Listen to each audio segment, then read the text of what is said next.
Welcome to Mystic Realms Recap. Links are in the description below. Please show some love of the author and me. On to the show. What followed was a shrill cry that pierced through the sky. Before Stephen and Hutton could react, there was a loud POM, and they saw an Aztec that was caught in the fire rain. It fell from the sky and created a huge dent in the ground. The men could only see blazing fire and sparkles that filled the air. Hutton was the first to be shocked. He shot a cautious glance at the gigantic pit, and saw all scales and hideous face. There were also 2 horns on the head, a pair of wings on the ribs, and a pungent smell of sulfur. What could it be other than an Aztec that was close to level 20? However, this Aztec was lying there lifelessly. Its chest had been pierced through by a frost dragon gun. Fresh red blood oozed out of its wound profusely. "Oh God," Hutton exclaimed, his jaw dropped. Profound was the only word he could use to describe the abilities of President Felix. How could he kill a level 18 with just a single strike? It seemed that Senior Adelo was not exaggerating, after all. "Hutton, how much longer can your magical equipment work?" Lin Li asked without even looking at the Aztec in the pit. An Aztec that cast the fire rain would have 3 to 5 seconds of mana depletion. In that 3 to 5 seconds, its magic abilities and defense mechanism would be at their weakest. If his frost dragon gun was unable to kill the Aztec with one strike, he should just pack his luggage and return to Gerosis for retirement immediately. 5 more minutes. Hutton's heart skipped a beat when he heard President Felix's question. The fact that he was asking about the magical equipment and not the spell meant that he had seen through him. The blue projection he had used did not require mana.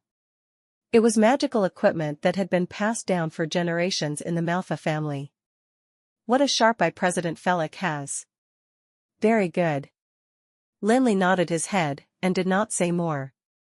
He secretly transmitted a bit of mana into the source of mana of the Manhwa array. The introduction of this wave of mana lit up the level 10 magical crystal. Then, the entire Manhwa array transformed into a gigantic whirlpool as it tried to absorb the mana within the level 10 magical crystal. Under normal circumstances, such a Manhwa array would require an astronomical amount of mana and a magical crystal of at least level 18 to function. The mana within a level 10 magical crystal would be depleted within 5 minutes. However, that was sufficient for Lin Li. From the start, he'd never thought of giving the optimal conditions for the Manhwa array to function. That was the second pit Lin Li had dug. The first pit helped to punish Stephen, while the second one would function to kill the group of Aztecs. 5 minutes should be enough. After one Aztec was struck by the frost dragon gun, close to 10 Aztecs were spreading their red wings and rushing towards the forest. They found the 3 humans as soon as they landed. To the evil beings that lived in the abyss, any living beings that did not belong to the abyss were considered their enemies. They only knew that killing the intruders of the abyss would make their power stronger. That was a battle between the hunter and prey. However, they would only know who was the hunter and prey after the battle. There was neither verbal communication nor psychological tests needed. It was the most primitive and brutal battle from the beginning. It started off with the growl of the biggest Aztec, which signaled the 10 other Aztecs to spread their wings. They swooped towards the 3 young mages like a boiling wave. "We only have 5 minutes," said Lin Li as he prepared his frost dragon gun. What followed was the fall of one of the Aztec in front.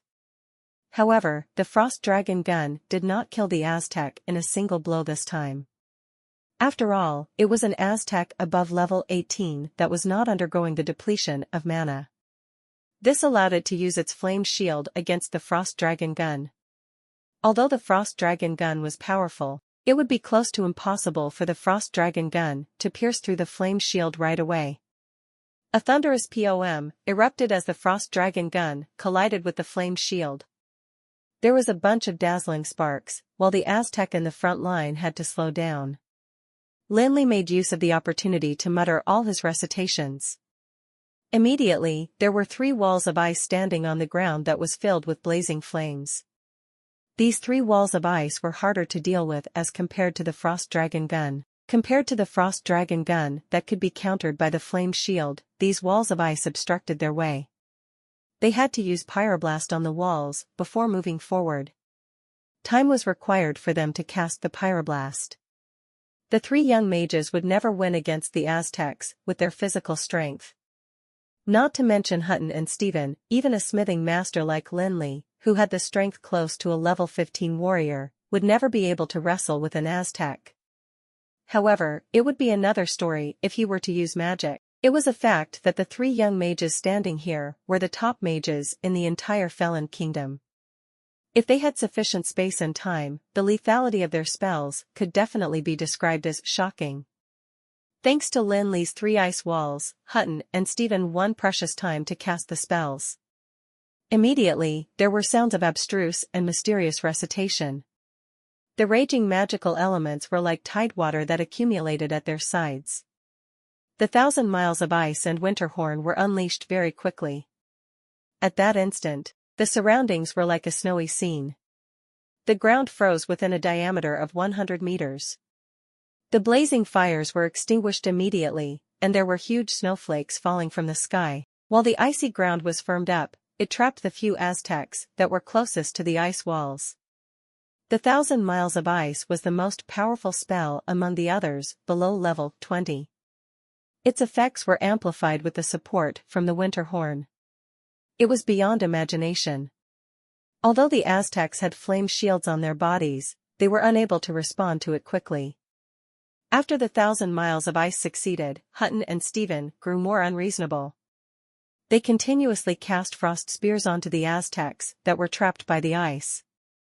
If it was before, such a level 12 spell would never be able to harm Aztecs that were above level -18. To them, the flame shield would only turn the frost spears into itches on their body. Unfortunately, the goal of these frost spears was not to kill these Aztecs, but to trap the Aztecs in the firm ice. Although they were only level 12 spells, Hutton and Stephen were casting them instantaneously. They aimed dozens of frost spears on the Aztecs in every single strike. No matter how firmed up the ice was, there would always be the moment it would crack. Crunch, that was a gentle sound in that intensive battle. However, what followed was terrifying results. As the first crack appeared in the ice that trapped an Aztec, more appeared. These cracks deepened like drain tunnels. Pum!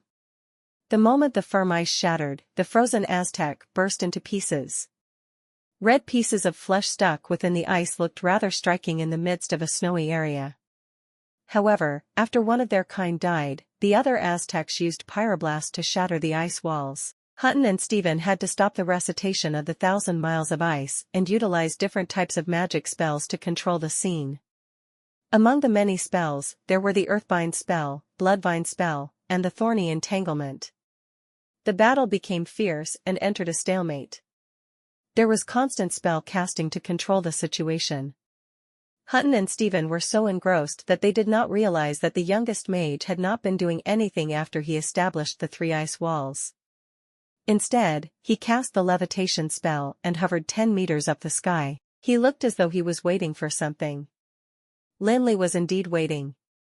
He was waiting for Hutton and Stephen to provoke these Aztecs further so that they would transform into live bombs. The effect of the Maze Mage array would be maximized the moment they turned into live bombs. It did not require all of the Aztecs to transform, though. As long as 1 or 2 did so, it would be sufficient for Lin Li to kill them in the gigantic pit. In reality, Lin Li did not wait too long. The opportunity came 3 minutes after the death of the first Aztec. The inability to break away from the magic control of the humans finally agitated the biggest Aztec. Its loud growl made the other Aztecs seem as though they were high on drugs. They started to cast the fire spells that were innate to them. Flaming Storm, Hellfire, Fire Rain, Pyroblast. At that instant, the entire forest turned into a flaming world. The strength in numbers created a great destruction. The ground that was still frozen started to burn. Dragons of fire growled amidst the pouring fire rain. The flames created a 6-pointed star array that seemed to have a crimson glow. At a glance, it seemed like the entire world was on fire.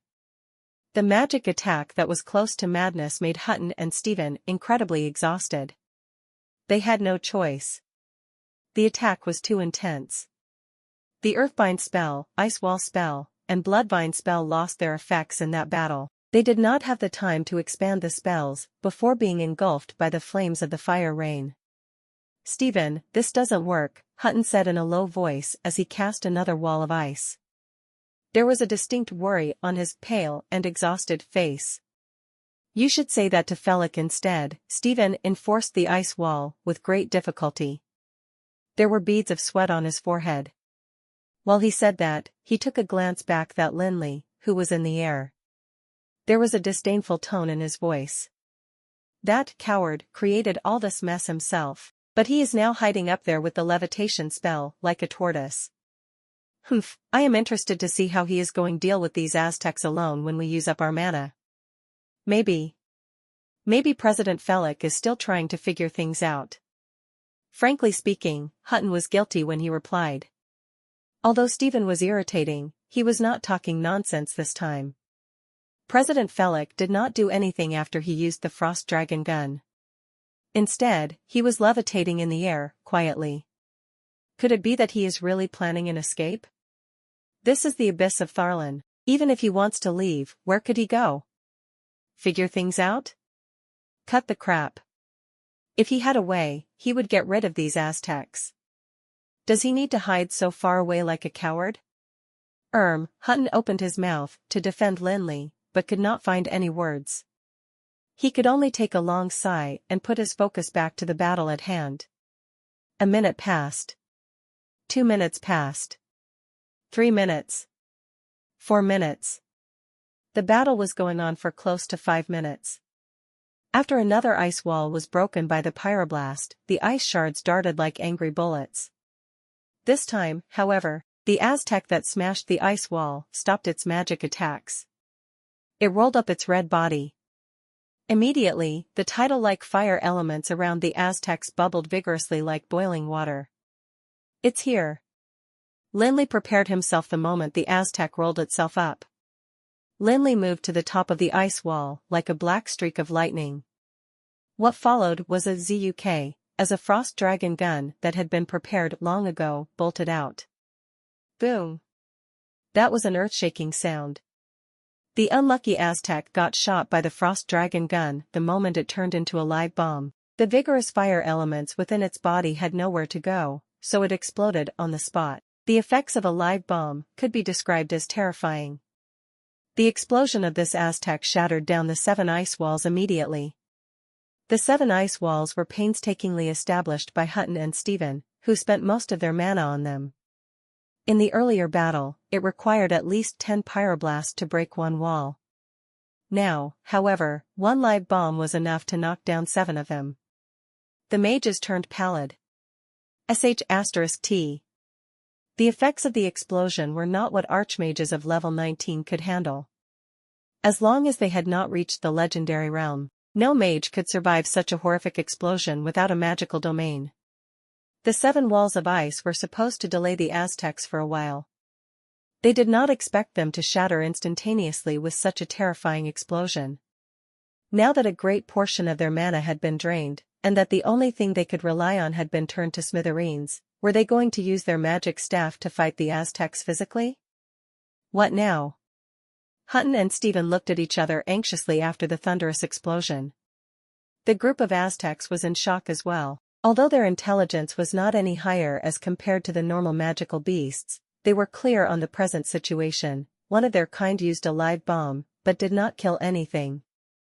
Instead, it only knocked down a few walls of ice.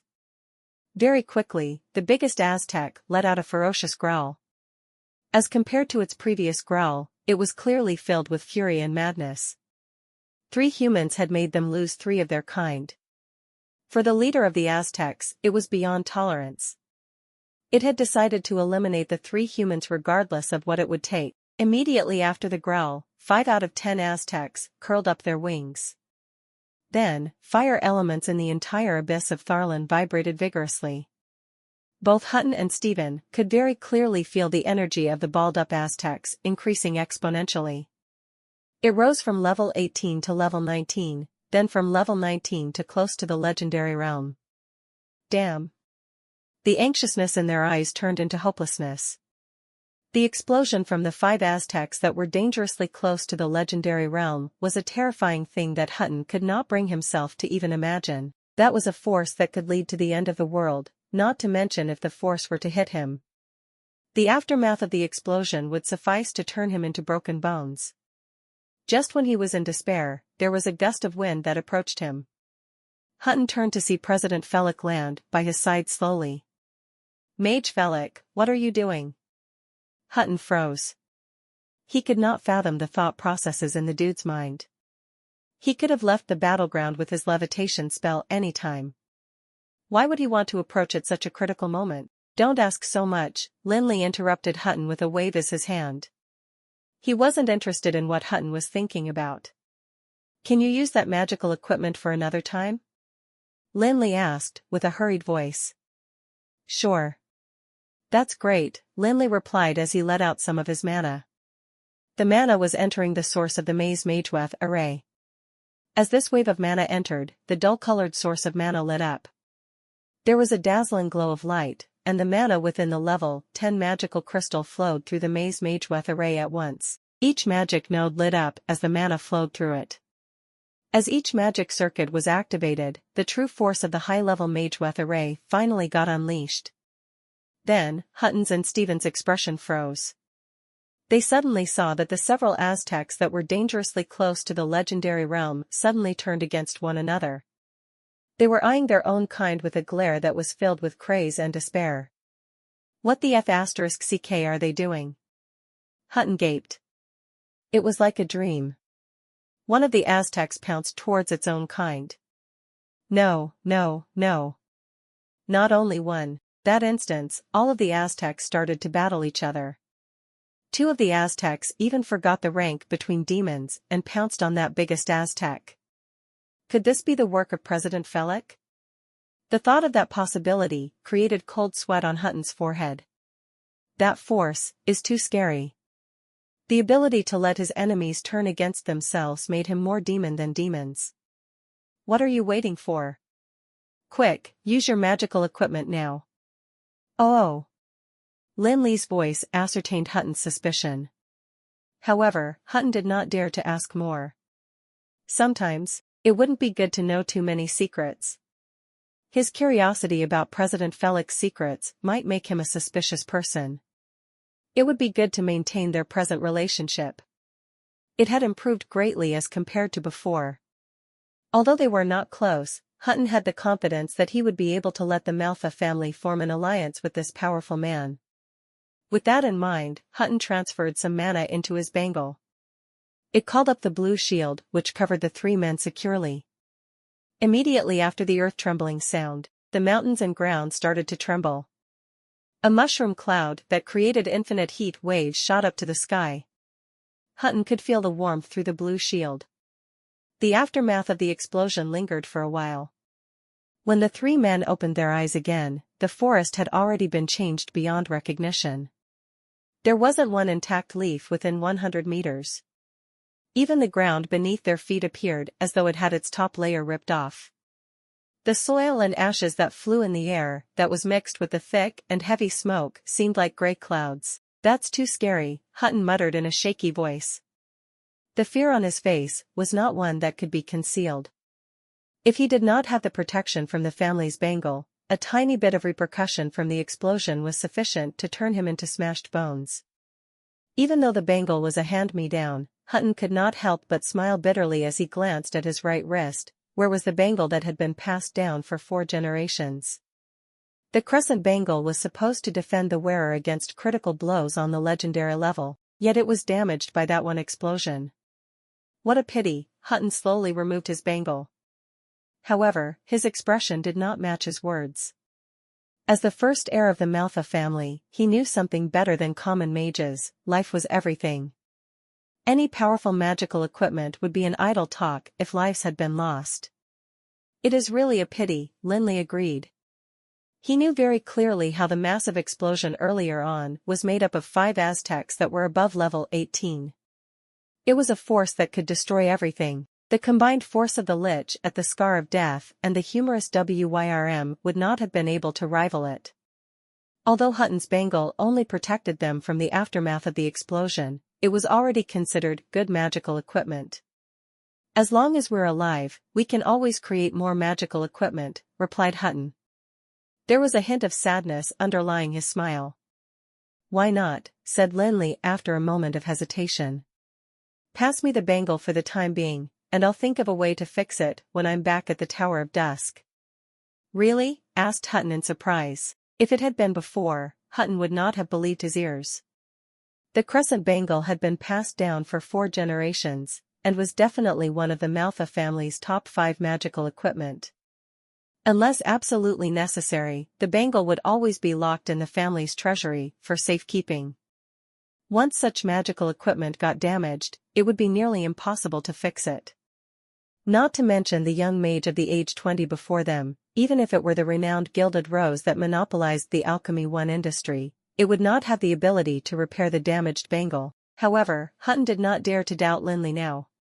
He had witnessed the extraordinary talents of President Felix ever since he met him in the Blackstone Mountains. Sometimes, Hutton suspected that there should be nothing in this world that could challenge this man. If he said that the crescent bangle had a chance to be fixed, Hutton's hope shot up from 0. He could not help but believe in that slight possibility. I can try, but you can't blame me if it fails, all right? Lin Li replied with a humble smile. To be honest, it would not be difficult for Lin Li to repair such a bangle. He was a man who would be able to reproduce all the legendary magical equipment of Anril if he needed to. His offer to repair the bangle for Hutton was merely out of gratitude for his efforts in defending from that explosion. The maze ManhwaRecap could ensure the Aztecs turned against one another, but it would not ensure Lin Li's safety. It was in his plans to use the elemental shield to protect himself while he distorted his mental strength to escape from the exploding forest at top speed when the Aztecs started to fight their own kind. However, Lin Li knew that he would never escape unharmed. After all, the impact created from the explosion of several Aztecs that were above level 18 would be terrifying. If he had not reached the legendary realm, he would not have the ability to resist such a force. Hutton's crescent bangle saved them. The blue projection let Lin Li amend his plans immediately. The process was smooth sailing as well.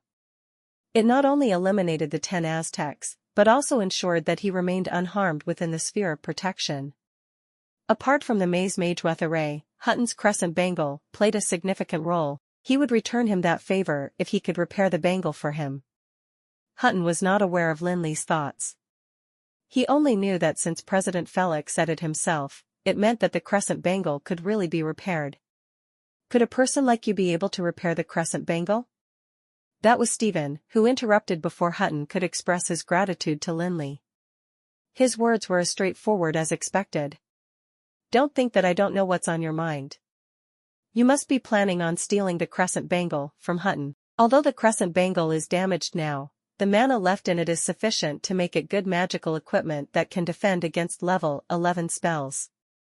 These types of magical equipment would be worth 1,000,000 gold coins. How is it, Mage Felix? Am I right? Is it worth that much money? Lin Li muttered as he rubbed his nose, and stopped paying attention to Stephen. Lin Li knew that the more attention he gave to people like Stephen, the stronger they would be yapping away at him. The best way was not to give him any attention, unless he meant to smack Stephen to death with a rod to prevent future trouble. After all, Lin Li was really busy now. Although the Aztecs had been killed by the explosion, their corpses were still in the forest. Those were valuable treasures to Lin Li. The body of an Aztec contained extremely powerful fire elements. Its red wings were especially good ingredients for magic armors. Once such a magic armor had been created, it could be used to firm up a flame shield. Then, its magic defense would be as strong as an archmage's. The horns on the head of the Aztec could be used to enable weapons to have the ability to damage any type of magical weapon and magic shields. That would be injurious to enemies that were close to level 20. It was rare to see Aztecs that were above level 18. Even if he were to see them on normal days, he might not have the chance to get their corpses. Now that 10 dead Aztecs were in front of him, how could Lin Li miss such a valuable opportunity? Lin Li busied himself with the collection of the Aztecs' wings and horns, and paid no attention to Stephen. Unfortunately, Lin Li did not expect Stephen to be so absurd today. Although he did not show his interests in Stephen, that dude did not have the intention to let him off. Stop there. That was Stephen when Lin Li was walking around to find the bodies of the Aztecs. Stop feigning ignorance. Mage Felix, isn't it time to tell us the truth? What is your motive in luring us into this forest? Stephen, Hutton called Stephen uneasily. Stephen's words were not to be trivialized. He was outright accusing Felix of plotting against everyone. If he wasn't careful, he could damage his relationship with Felix, and when they started to turn against each other and be injured in the process, it would be even harder for the three of them to locate the palace Tutankhamun was talking about. Hutton, I'm not trying to lecture you, but you should have your limits as a nice person. Didn't you see that fella hiding above after he lured us into the forest? If not for our good luck and the group of Aztecs turn against one another, we would have been killed in that explosion, Stephen said as he fixed his deadly glare onto Lin Li. It was filled with anger and injustice. Also, the competition for Jaresco's relics was supposed to be between me and Hutton, who are the real descendants of Jaresco's disciples. What are you to compete with us? Stephen, this is Tutankhamun's idea. Hutton replied anxiously after seeing Stephen getting out of hand. He could not help but speak with a higher pitch. Unfortunately, Stephen did not pay attention to Hutton. His glare did not move away from Lin Li. Don't be so cocky, just because you have the support of the Supreme Council. I'm not bragging, but let me tell you that the Supreme Council is really nothing in the breezy plains. Offending us Dark Blade only mean death. Do you know that the Darkness Shrine is behind the Dark Blade? Do you think that the Supreme Council would want to offend the Darkness Shrine just because of you? Quit being naive. Why don't you be more tactful and leave this competition? Or else, you would not be the only one going to regret all this. Your so-called Guild of Magic would be implicated and buried with you when the time comes.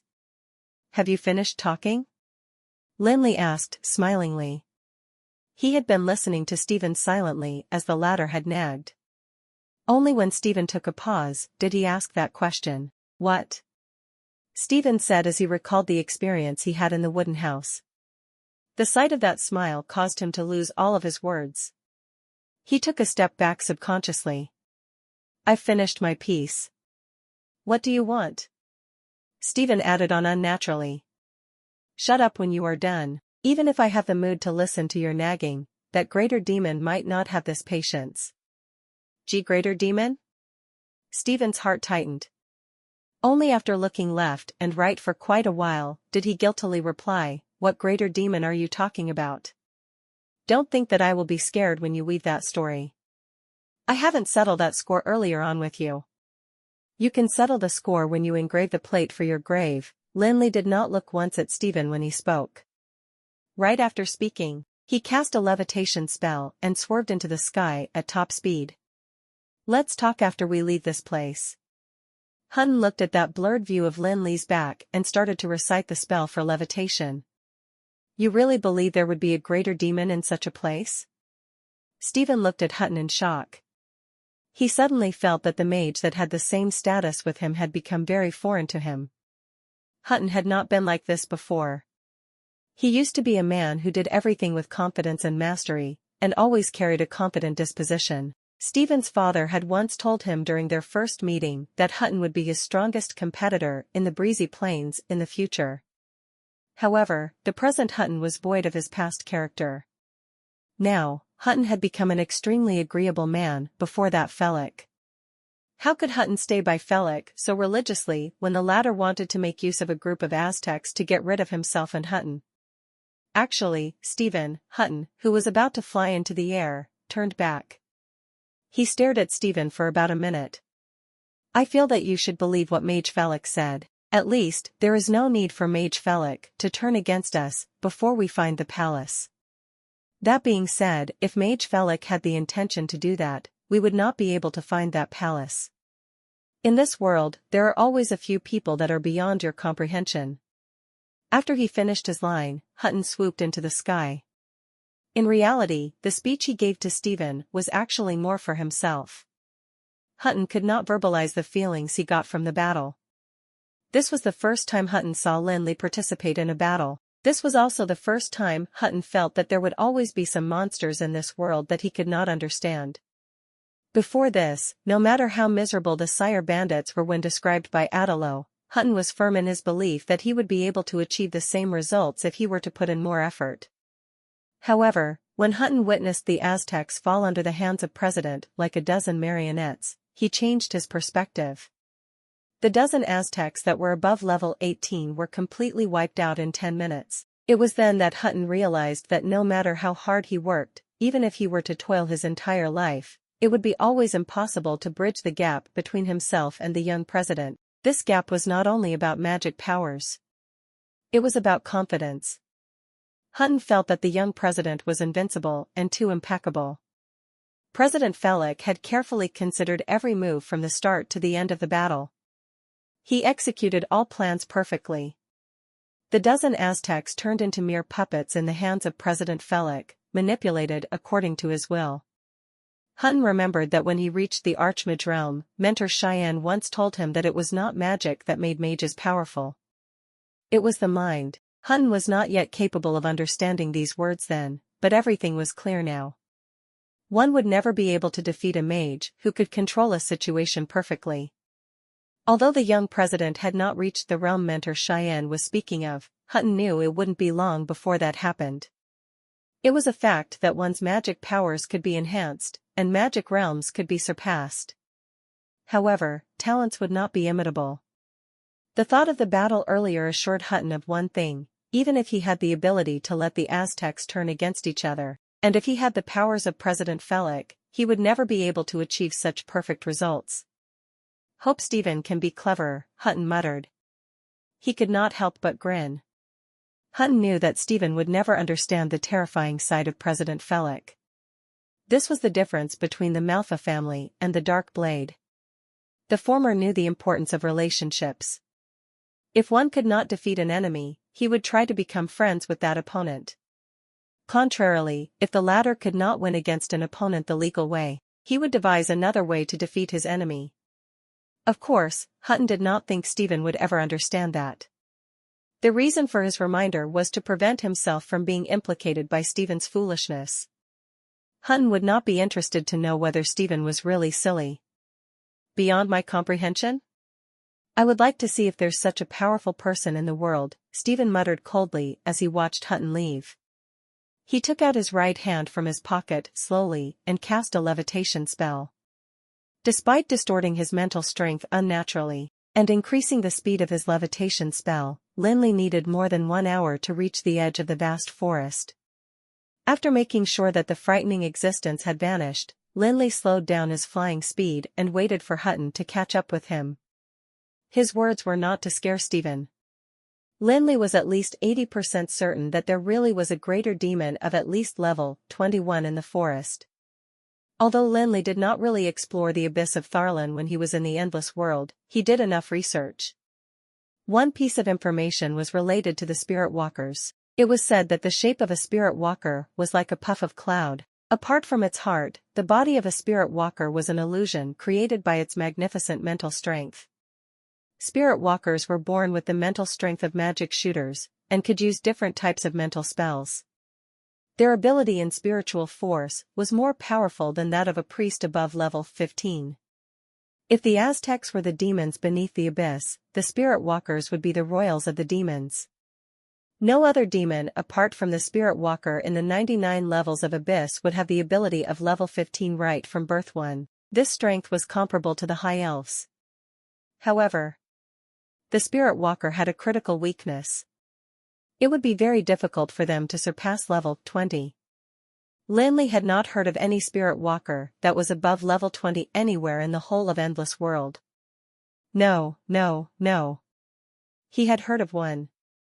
This spirit walker was mentioned in the library of Bright Moon City. When Lin Li was researching about the abyss of Tharlan, he stayed in the library for a couple of days. It was where he came across an encyclopedia of the abyssal demons. This book had records about a spirit walker by the name of Mephistos. It was once the lord of the abyss of Tharlan, at least of level 21. Unfortunately, no one knew what happened to the legendary spirit walker. It was as though it had vanished from the abyss of Tharlan. The author of the encyclopedia even predicted that one of the reasons had to be related to Azardas. That dragon of destruction descended upon the abyss of Tharlan and killed the former lord. However, while there would be a chance for them to defeat him, it wouldn't be possible to kill him. Lin Li was 100% sure that that frightening spiritual force had to come from a spirit walker. There were only legendary realm spirit walkers in the whole of the abyss of Tharlan. Only they had the ability to emit such a daunting force. What if the legendary level spirit walker was the true Mephistos himself? That was not a joke. Although Lin Li had the ability to challenge a normal person from the legendary realm, it would be incredibly dangerous if he were to meet the Mephistos. Mephistos was a terrifying existence. As the former lord of Tharlan, even if he were not as powerful as the shadow of the dragon of destruction, he was not someone he could trifle with. Mage Velik, may I ask you a question? Hutton asked as he caught up with Lin Li when he was plotting his moves quietly. What question? Lin Li replied. His impression of the heir of the Manhwa family had changed for the better after the earlier battle. Although it was not sufficient to let him forget the clashes they had before, Hutton was a man he could hold conversation with. After all, unlike Stephen, Hutton was a clever man. Is there really a greater demon in that forest? Yes, Lin Li looked at Hutton for a long time, before nodding his head gravely.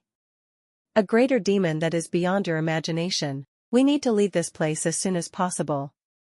That was Lin Li, with his first nervous expression so far. Mephistos was a really terrifying being. It had lifespan longer than any other high elves, and ruled the whole of Tharlan for many years. No one knew how much power Mephistos had acquired over those countless years.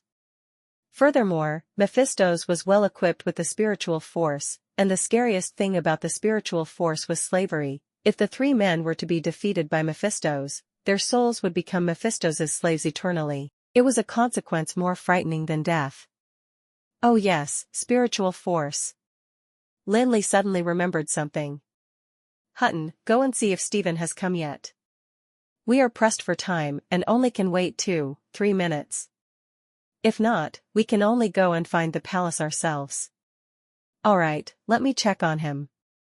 Hutton nodded as he made a reverse trip with the levitation spell. Lin Li only opened his ring of endless storm when he saw Hutton disappear into the distance. Get out, Canoris, F*CKU. That was Canoris when he dashed out of the ring of endless storm impatiently. You are too much. How could you lie to the great soul trader another time? Do you know what credibility is? Do you know what respect is? How could you seal such an almighty soul trader in this darn dimension? You are going to get retribution. Lin Li was unaffected by Canoris's raging growls. He rubbed his nose and smiled innocently. Let me tell you. From now on, don't think that you can receive any benefits from my side. Canoris nagged on. However, his tone changed very quickly. God damn it, why are you in the abyss of Tharlan? Are you trying to seek death? You came here before? Cut the crap. Quick, leave this darn place immediately. The Darkness Lord in the abyss of Tharlan is a shadow of the dragon of destruction. His strength would be beyond your imagination. Your pathetic powers would dig a grave for yourself. Canoris's voice was filled with terror. *T. I'm really going to die because of you. Can you not implicate me if you are seeking death? I don't know where you get your courage to enter the abyss of Tharlan. Do you know that the level 21 spirit walker, Mephistos, did not even have a chance to counter any attack made by the Lord of Darkness? Now that you are not even in the legendary level, how could you enter such a dangerous place? Mephistos? That's right, it is Mephistos. He is the first spirit walker in the legendary realm in these countless years. Before the shadow of the dragon of destruction defeated him, he was the ruler of the abyss of Tharlan, and was known as the Lord of Souls. Unfortunately, As the shadow of the dragon of destruction descended, Mephisto's rule came to an end.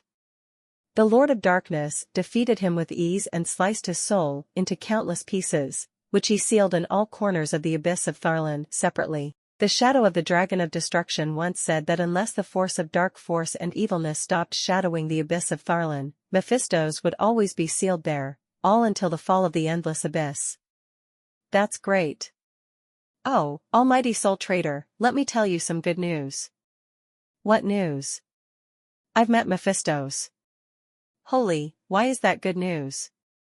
Knorris spat as he spoke. Wait, what did you say? You met Mephisto's? He asked anxiously to confirm his hearing worked properly. Yeah. Lin Li nodded his head and told Knorris about his experience in the forest. That's right. That's really Mephisto's strength, Knorris muttered blankly as he hovered in the air. The Lord of Darkness once said that unless darkness and evilness stop shadowing the abyss of Tharlan, Mephisto's would always be sealed here.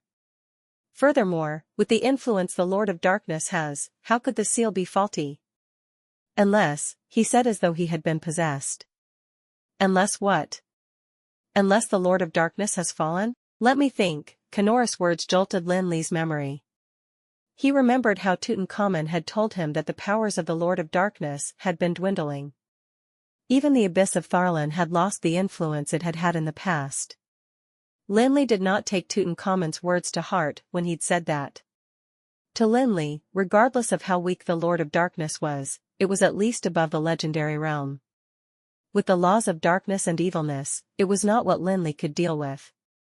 Now that Lin Li heard what Knorris had to say, he could not help but feel excited. The situation would differ greatly depending on whether the strength of the Lord of Darkness dwindled or completely fell. If it was just the deterioration of power, Lin Li could only resort to sneaking into the Palace of Darkness and leave the place via the teleportation portal discreetly. However, if the Lord of Darkness had fallen completely, it would be a totally different matter. Lin Li could very well be like a bandit. He could swagger his way through the palace towards the throne and claim all the treasures in the palace.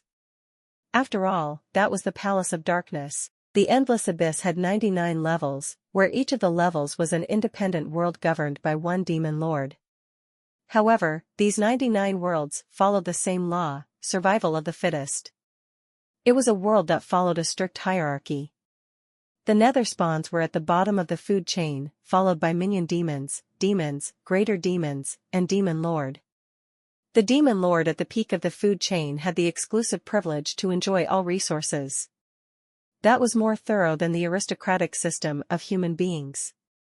After all, there was only one demon lord in each level of the Endless Abyss. It was not obliged to share with anyone else. The abyss of Tharlan seemed to be filled with black flame, which made it appear rather deserted. However, that did not mean that the abyss of Tharlan was an impoverished place. On the contrary, it had been said that Tharlan was a rich and prosperous land. Compared to the breezy plains, it had numerous valuable mineral veins and countless types of rare herbs. Many mineral veins and herbs were unique to the abyss of Tharlan. It would be impossible to find them in any other part of Amril. The variety of these herbs and mineral veins was vast. Lin Li knew 2 types of mineral veins and 3 kinds of herbs that grew in it. The 2 mineral veins were perfect forging materials that had the ability to help produce powerful weapons. The 3 kinds of herbs had even more importance. Each of them was a necessary ingredient of 3 respective different types of guru-level potions. Lin Li was very certain that he would be able to find loads of magical crystal in the palace of the Lord of Darkness. The Endless Abyss was a place where massacres and battles were commonplace. Every lord from each level of the abyss had ambition to conquer the other levels, which made the entire abyss of Tharlan a huge battlefield. There would always be fights and battles happening every second, resulting in a vast number of deaths every day. As years passed, the number of deaths had become astronomical. Even if just 1,000th or 1,000,000th of the demon's magical crystals had been left behind, it would definitely be a terrifying number. The Lord of Darkness was the only creature in the abyss of Tharlan that had the right to assign these magical crystals. There would definitely be a surprising number of magical crystals in his palace, and their level would certainly amaze any mage. Since the Lord of Darkness was a powerful existence, how would he be interested in magical crystals of only level 15? These were not Lin Li's wild assumptions. There was a bandit in the endless world who got his hands on the map of the 6th level of the abyss of suffering. With that treasure of a map, he entered the palace of the abyss of suffering miraculously and gained a huge fortune. This bandit left a deep impression on Lin Li. After that, he participated in an auction with his fortunes, and became Lin Li's only competitor there. Although Lin Li won the auction, the victory was not easy. If the bandit had a little more gold coins than him, Lin Li would have to lose his pants. The bandit was able to use the fortunes he earned from the abyss of suffering to get most of the things he wanted. Now imagine. If Lin Li were to sweep the abyss of Tharlan empty, how invincible would he be? Before that could happen, however, he'd have to first think of a way to deal with Mephistos. Lin Li became clearer on the situation after he heard Kenoris's words. The abyss of Tharlan had to have undergone an undesirable challenge that year. Otherwise, it would be impossible for the shadow of the Dragon of Destruction to fall. As for what difficulty it entailed, Lin Li had totally no idea. He only knew that the seal restraining Mephistos had lost its effect with the fall. After many years, Mephistos had finally found its soul fragments. Mephistos was the former lord of Tharlan. It found its soul fragments after countless number of years. It was a coincidence for its enemy to have fallen. A fool would have been able to guess what Mephistos would want to do next. Lin Li would bet his life that Mephistos would want to return to the Palace of Darkness and reclaim the position he had lost. Kenoris had brought a good and a bad piece of news to Lin Li. The good news was that the shadow of the Dragon of Destruction had fallen. The bad news was the existence of Mephistos. This legendary-level spirit walker had always been eager to return to the Palace of Darkness. Lin Li could even imagine the situation after Mephistos regained its throne. If it were to happen, he would not have a chance to go near the throne, let alone sweep the palace clean. Mephistos would definitely deploy a continuous stream of demon troops if it were to sense anything amiss. How dangerous could even a dozen Aztecs be? Yet as long as Mephistos wished to, it could summon millions of Aztecs to drown them if their sea of live bombs. Kenoris, help me think of a way. I have to find the Palace of Darkness. Why should I help you? That's because I've decided to release you from the Ring of Endless Storm after we return and try to create a new body for you. That was what you said previously. Oh, is that so? Lin Li replied the lashings without a sense of guilt. Then, this ascertains my sincerity. Look, I've made the same promise twice. Where would you find a person sincerer than me? It was fortunate that Kenoris did not have a heart. Otherwise, his rage would have given him a heart attack. How is it, almighty soul traitor? Do you want to consider the deal? I'm not always this sincere. Humph, you have not even reached the legendary realm. How would you be able to create a new body for me? I say, Kenoris. How could a soul traitor ask such a dumb question? Couldn't you tell that I'm only a step away from the legendary realm? I could take that step anytime. What if I reach that realm after I find the Palace of Darkness? Kenoris, do you not want a new body soon? This, Lin Li's words made Kenoris hesitate. It was as Lin Li had said. As a soul traitor, how would Kenoris not be aware of Lin Li being dangerously close to the legendary realm? Kenoris even knew that the Palace of Darkness would be the young mage's last step to reach the realm. That was because Kenoris was aware of the secret hidden within the Palace of Darkness. However, Kenoris was still very hesitant. He felt that the young mage was still too weak to challenge a terrifying existence like Mephistos. If it were before, it would not be a concern for Kenoris. However, things became different after Mephistos' seal broke. Mephistos had been released from the seal and had found its soul fragments. It would only make sense for it to want to return to the Palace of Darkness.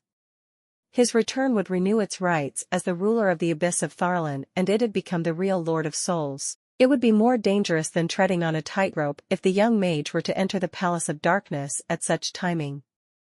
It would only mean death if Lin Li were to meet Mephistos. If that were to happen, Kenoris knew he would be implicated as well. Aren't you aware that we might bump into Mephistos? I have an idea. PFFF, you have an idea? What idea can you have? That is Mephistos, the Lord of Souls that had surpassed level 21 a million years ago.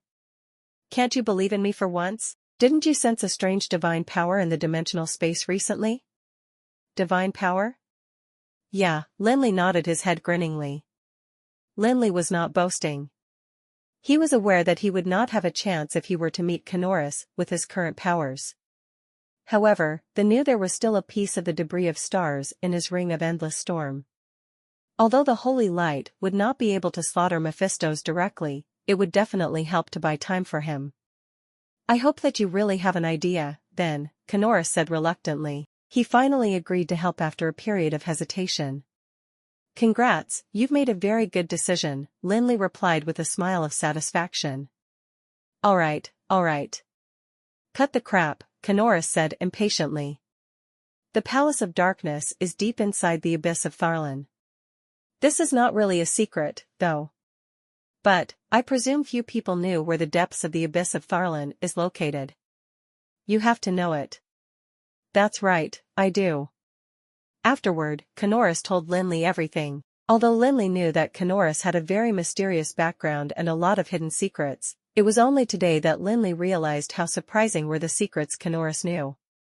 Kanoris was not only aware of the exact location of the Palace of Darkness, but also the way to enter the place.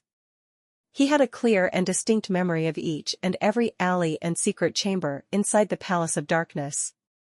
As he listened to Kanoris, Lin Li could not help but suspect Kanoris to be like himself. Did he also have the intention to loot the palace clean in the past? It seems that I have to find time to talk to this soul trader properly soon. Lin Li was utterly amazed by the information Kanoris knew. It was as though there was nothing in the abyss of Tharlan Kanoris was unaware of. No. Not just the abyss of Tharlan. Lin Li remembered how Kanoris told him about the origins of the Lord of Nightmares not long ago. This fella, who claims to be a soul trader, does not seem like a simple man. Just when Lin Li was having those suspicions, he saw Hutton flying back. Why, you can't find Steven? Lin Li asked Hutton, who had flown back alone. Yeah, I searched all likely places, but could not find him at all, Hutton replied as he shook his head worriedly. Of course, Hutton was definitely not worried for Steven's safety. Not to mention the enmity the Manhwa family had with the Dark Blade, the fact that he had to compete with Steven for Juresco's inheritance was enough to let Hutton ignore his safety. Hutton feared that the two of them might not be able to find the Palace of Darkness without Steven. Although Steven was not an affable man, he was still an archmage. He would be of great help at critical moments. Forget it, it can't be helped. Why don't we treasure the time we have and leave his horrendous place as soon as possible? I don't know when that greater demon might come out. Alright, the two young mages cast the levitation spell and flew towards the edge of the forest. Lin Li kept communicating with Kanoris with his mental strength. Even Hutton, who was physically close to Lin Li, did not realize him conversing with the hammer on his back as they flew. Did you see that river in front? You would see a waterfall if you travel 2 to 3 kilometers along that river. The Palace of Darkness is located below that waterfall. The water is very strange, Lin Li said as he glanced at the torrential river from the top. It was crimson, and seemed as glaring as fresh blood. Do not belittle that river. It was named the Water of Death for a reason. Every droplet of that river carries lethal toxicity. A droplet would suffice to claim the life of any demon with a strong life force. Didn't you say the Palace of Darkness is hidden below the waterfall? How will we be able to? How to enter, right? Heh, you wouldn't be able to enter that waterfall if not for the guidance of the almighty Soul Trader. You don't need to worry about it now. As long as you follow my instructions, I can assure that you will enter the Palace of Darkness with ease. Alright. Lin Li nodded, and did not probe further. Kanoris was the only one Lin Li knew he could rely on in the entire Tharlan. Since the fate of this soul trader had been tied with himself, Kanoris would not dare to create any chances for mishaps. If anything undesirable were to happen to Lin Li, the best outcome for Kanoris would be external entrapment in the Ring of Endless Storm. Now that Kanoris had the confidence that they could find the palace, Lin Li could only give him his trust. The two young mages flew along the water of death. 2 or 3 hours had passed, but not only did they not see the waterfall Kanoris mentioned, they also did not see Stephen catching up with them. Could it be that this unagreeable man had been slain by Mephistos? As the abyss of Tharlan had no day and night, the sky above was a constant dull gray. While the black flames could be seen everywhere, they did not provide any warmth in the world filled with haze and cold. Staying here for a long period of time made one feel as though their body was rotting away. Lin Li could barely remember how long he had been flying along the water of death. The only thing he knew was that the sky above him was always a dull gray and the water beneath his feet was a dark red. As the world seemed to only consist of 2 colors, the whole journey was dry and boring. If he had to think of anything that added a little something to their journey, it would be the fact that Hutton's mana would be depleted every once in a while, and the two of them would have no choice but to take a rest by the water of death. The low-ranking demons that would appear then were the only excitement in their boring journey. Hutton had to take a rest 14 times throughout the whole journey. The 14th time he took a rest, Lin Li finally noticed that the river started flowing faster. I finally made it to the end. Lin Li could hardly wait to fly into the sky after Hutton regained his mana. Indeed, Lin Li noticed that the water of death ceased to flow after they flew another 2,000 or so meters. A massive waterfall appeared before Lin Li's eyes as water fell with a deafening noise from the top of the waterfall. There was no end to the waterfall that they could see, just as if it was a never-ending abyss. The Palace of Darkness is down there. After getting Hutton's attention, Lin Li plunged into water and dived down while closely following the edge of the waterfall. The scenery whizzed past them on both sides like a movie on fast forward. Lin Li dived for a good half an hour before he finally saw a huge lake. He cast a levitation spell and slowed down the speed at which he was diving before coming to a stop and lightly landing at the edge of the lake. After waiting for Hutton to land, the two of them circled the lake. "This place is little strange," Lin Li said as he brushed his chin with a face filled with doubt. This place was strange indeed as they could not hear the sound of water even though there was clearly a waterfall coming down from the sky. There was not even a ripple in sight. It was as if the waterfall did not end at the lake, but went through an invisible door to another world instead. "Mage Felix, look here!" Hutton exclaimed and pointed at the middle of the lake just as Lin Li was deep in thought. "What?" Lin Li paused before he looked at where Hutton was pointing at. Then Lin Li's eyes became big. There was a reflection in the middle of the lake. What's going on? In his surprise, Lin Li did not even bother to think about whether the lake might be poisonous before he flew over to the center of the lake with a levitation spell. Then, he inhaled sharply. The reflection in the center of the lake was clearly that of a towering palace.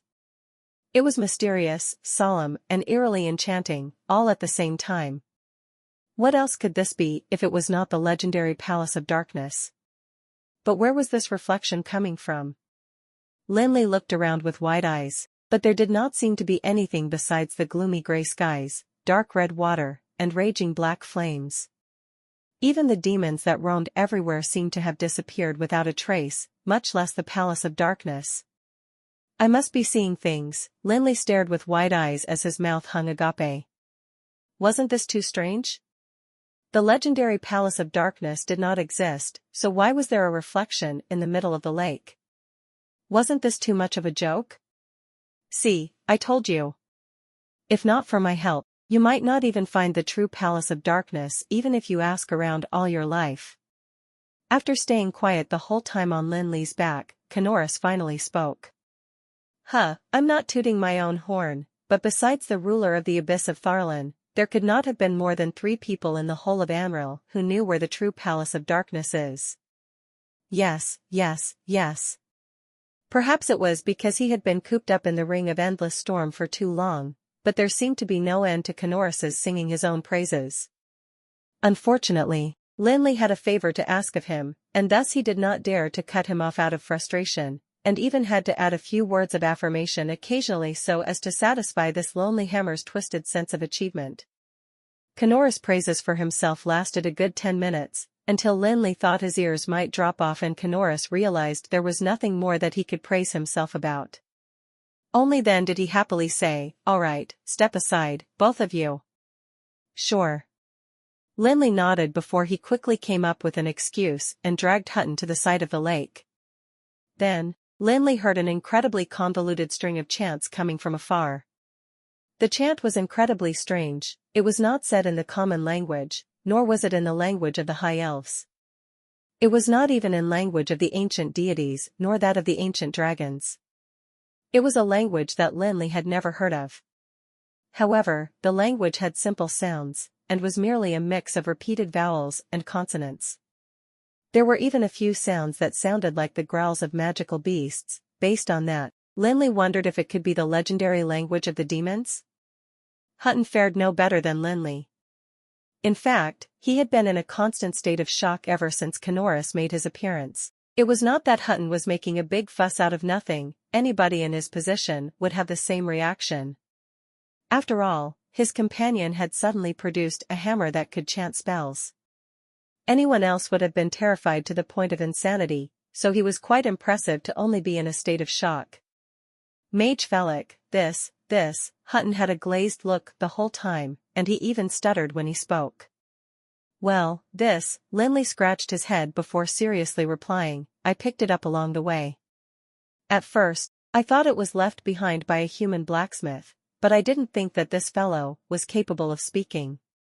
I think this must be some twisted demon, so you should be careful not to ever go too near.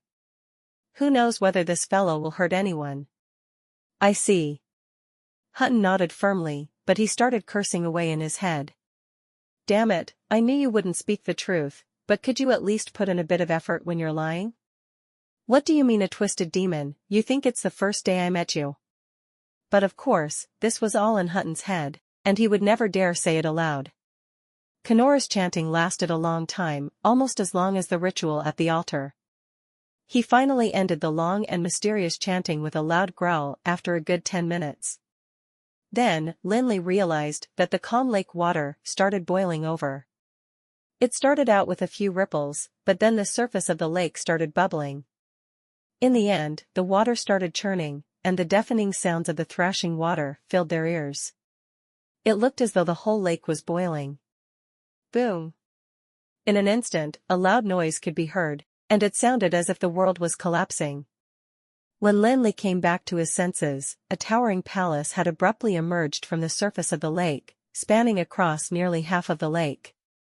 The sight of it emerging from the surface could only be described as breathtaking.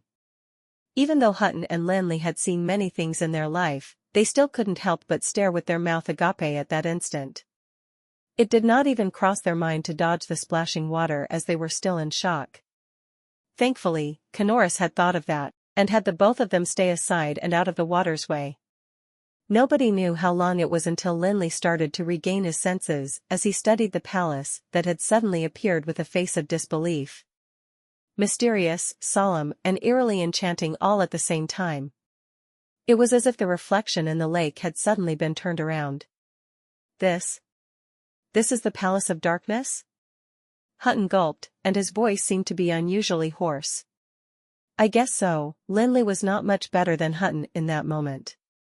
After wondering what he should do for a while, it finally occurred to him that he should call Kanoris over to ask him a few questions. Lin Li calmed himself down before he picked Kanoris up and placed him on his back again, and used his mental strength to ask, "My noble soul trader, where exactly is this chant from?" "Huh? Don't bother asking where this chant is from, since you won't get it anyway. This chant has to be recited in the language of the demons, and unless you are of a devil's lineage, your chant won't have the same effect. As for why I know this chant, there's an interesting story behind it." "What story?" "Something that can drive the Lord of the Abyss crazy." Kanoris suddenly stopped here. "Alright, stop asking so many questions I won't answer anyway. You're a person of questionable credibility, so before you help me create a new body, I will not tell you this secret. Of course, if you can make me a new body as soon as possible, I may reconsider and tell you a part of it." "What secret could be so powerful?" "I'm not blowing my own horn, but if you know this secret, you'll be able to do whatever you want in the endless abyss, and not one demon lord will dare disrespect you. Why else do you think Juresco tried so hard to capture me then? Wait a second, what did you say just now? Juresco tried so hard to capture you? Even though Kenora spoke quickly, Lin Li still picked up on the tiny detail. Say, noble soul traitor, didn't you tell me that you were once the lord of one of the levels of the abyss, and that Juresco sealed your soul in this hammer after attacking your palace? Did I say that? Kenora sheepishly said before he realized that he might as well continue with his bluff. Alright, take it that I did say that. This happened so many years ago, so how could I remember everything clearly? You must know that this happened over 1,300 years ago. Would you remember what you had for breakfast today, 1,300 years later? Alright, stop wasting time asking questions like that. If you don't hurry into the Palace of Darkness, I won't help you if Mephistos catches up with you. That's true. After hearing what Kenora said, Lin Li realized that now was not the time to ask questions. Mephistos was after the Palace of Darkness as well, and wouldn't he be inconveniencing himself if he met him here? Alright, Hutton, let's go. Lin Li intended to head into the Palace of Darkness after calling upon Hutton, but he suddenly heard the sound of wind coming from the surface of the lake. Lin Li looked up in shock, and saw a black figure flying over from afar. It was a thin figure in a black long robe. Who else could it be but Stephen?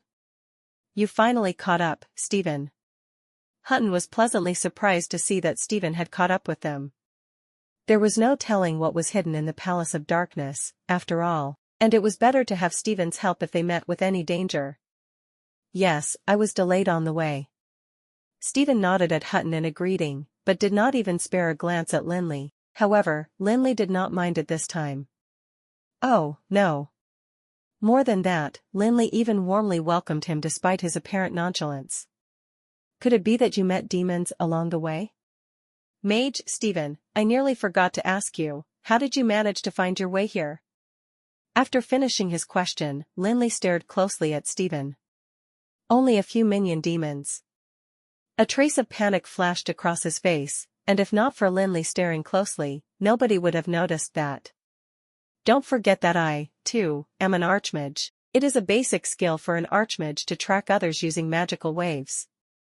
Hee, I see, Lin Li smiled and nodded as though he never noticed that trace of panic. The door to the Palace of Darkness was still wide open, and after the trio finished their short chat, they flew into the open doors of the Palace of Darkness with the power of flight. As they passed through the door, Kenora moved on Lin Li's back. He's lying, I sense Mephistos' aura on him. Mephistos? Lin Li was only slightly taken aback before he masked his expression. This was not too big of a surprise, as he had already noticed a couple of loopholes in Stephen's words. Firstly, there could not be minion demons in the forest, as every level of the abyss was a closely guarded world. If a demon lord appeared somewhere, even the common demons would avoid the place, much less the minion demons. Furthermore, Stephen mentioned that he followed them here, by tracking their magical waves. That was not incorrect in itself, as shadowing through tracking magical waves was indeed a basic skill that every archmage ought to know. Unfortunately, Stephen was dealing with Lin Li this time. Lin Li was a cautious man, well, one could say he was paranoid. He was never without a magic shield when dealing with magical beasts below level 10, much less an existence as terrifying as Mephistos. He had already been taking notice of his magical waves along the way here, and every time Hutton stopped to recover his mana, Lin Li would inconspicuously lay down a magic dissipating field to silently get rid of any traces of his magical wave. Of course, this was not a foolproof solution, and anyone in the legendary realm would be able to disregard the existence of the magic dissipating field and locate him with just a bit of spiritual brand when tailing them. However, Stephen was quite clearly a good distance away from the legendary realm, and it was almost impossible for him to trace Lin Li with just a bit of spiritual brand. It would be unusual for Lin Li to not realize that something was off based on the loopholes in Stephen's words. Kenora's reminder was merely affirming Lin Li's conjecture. I got it. After replying to Kenora's, Lin Li continued ahead without confronting Stephen, carrying on as if nothing had happened. Lin Li had only ever seen a palace as massive as this once, It was the eternal furnace that was hidden in a spacetime crack in the fire plume ridge. However, the two equally massive palaces were vastly different in style. The eternal furnace was modeled in the classical high elf style, grand, extravagant, and glamorous. Walking into the eternal furnace was like entering a high elf's art gallery, as every nook and cranny was flawlessly crafted thanks to the high elf's almost twisted sense of perfectionism. Even though it had been left vacant for over 1,300 years, and Osric had taken every valuable and placed it in his own mausoleum, Lin Li was still in awe over the artistic grandeur of the place. The Palace of Darkness, before him, was a different story. The second he walked into the place, Lin Li felt as though he had entered an eerie and sinister world. The walls on both sides were plastered with greenish algae, while the ground beneath him was wet and slimy. A cold draft swept past his ears and made his hair stand on ends. While he was flanked by corpse candles on both sides, the flickering white light only served to make the place even more eerie than it already was, and did not help in lighting up the place at all. There was no trace at all of the attics, balconies, gardens, and corridors that were so abundant in the eternal furnace. The Palace of Darkness gave off the vibe of an abandoned massive tomb from the prehistoric times, as the huge pillars were the only decorated pieces in the whole place. They came across two huge pillars every 100 meters or so, each one at least 100 meters in length, and requiring at least 10 humans to surround each of them. Somehow, the sculptures had been carved into the pillars, and each one of these sculptures looked ferocious and was filled with a vicious aura. Some of them had wings of flesh on their back, while others had horns on their heads. The only thing all the sculptures had in common was that they had at least one or two weapons in their hands. There were swords, machetes, hammers, chains, daggers, almost every weapon that Lin Li could think of could be found on one of the sculptures. What demon is this? Lin Li had been studying the abyss of Tharlan for some time, and even though he might not be at guru level in terms of knowledge about demons, he was definitely at master level. Still, he found that he did not recognize any of the sculptures carved on the huge pillars. There were 50 pillars and 50 sculptures, yet Lin Li did not know any of them. Kenora's voice held a rare admiration as he said, "These are ancient demon deities." Ancient demon deities? None of you humans know that during the prehistoric times, when prehistoric magical beasts roamed while the dragons and titans fought to rule the world and the high elves were born from the Tree of Eternity, there were also 99 ancient demon deities who created the 99 levels of the Abyss world. 99 ancient demon deities? There are only 50 here. These 50 ancient demon deities have fallen. What about the other 49? If you're able to enter the 50th level of the Abyss, you might get a chance to meet them. Are you kidding me? Lin Li retorted angrily. The Abyss beyond the 50th level was no place for a human. Even the great High Lord Osric and his magic legion could not go beyond the 20th level when they attacked the Abyss, much less a measly mage like Lin Li.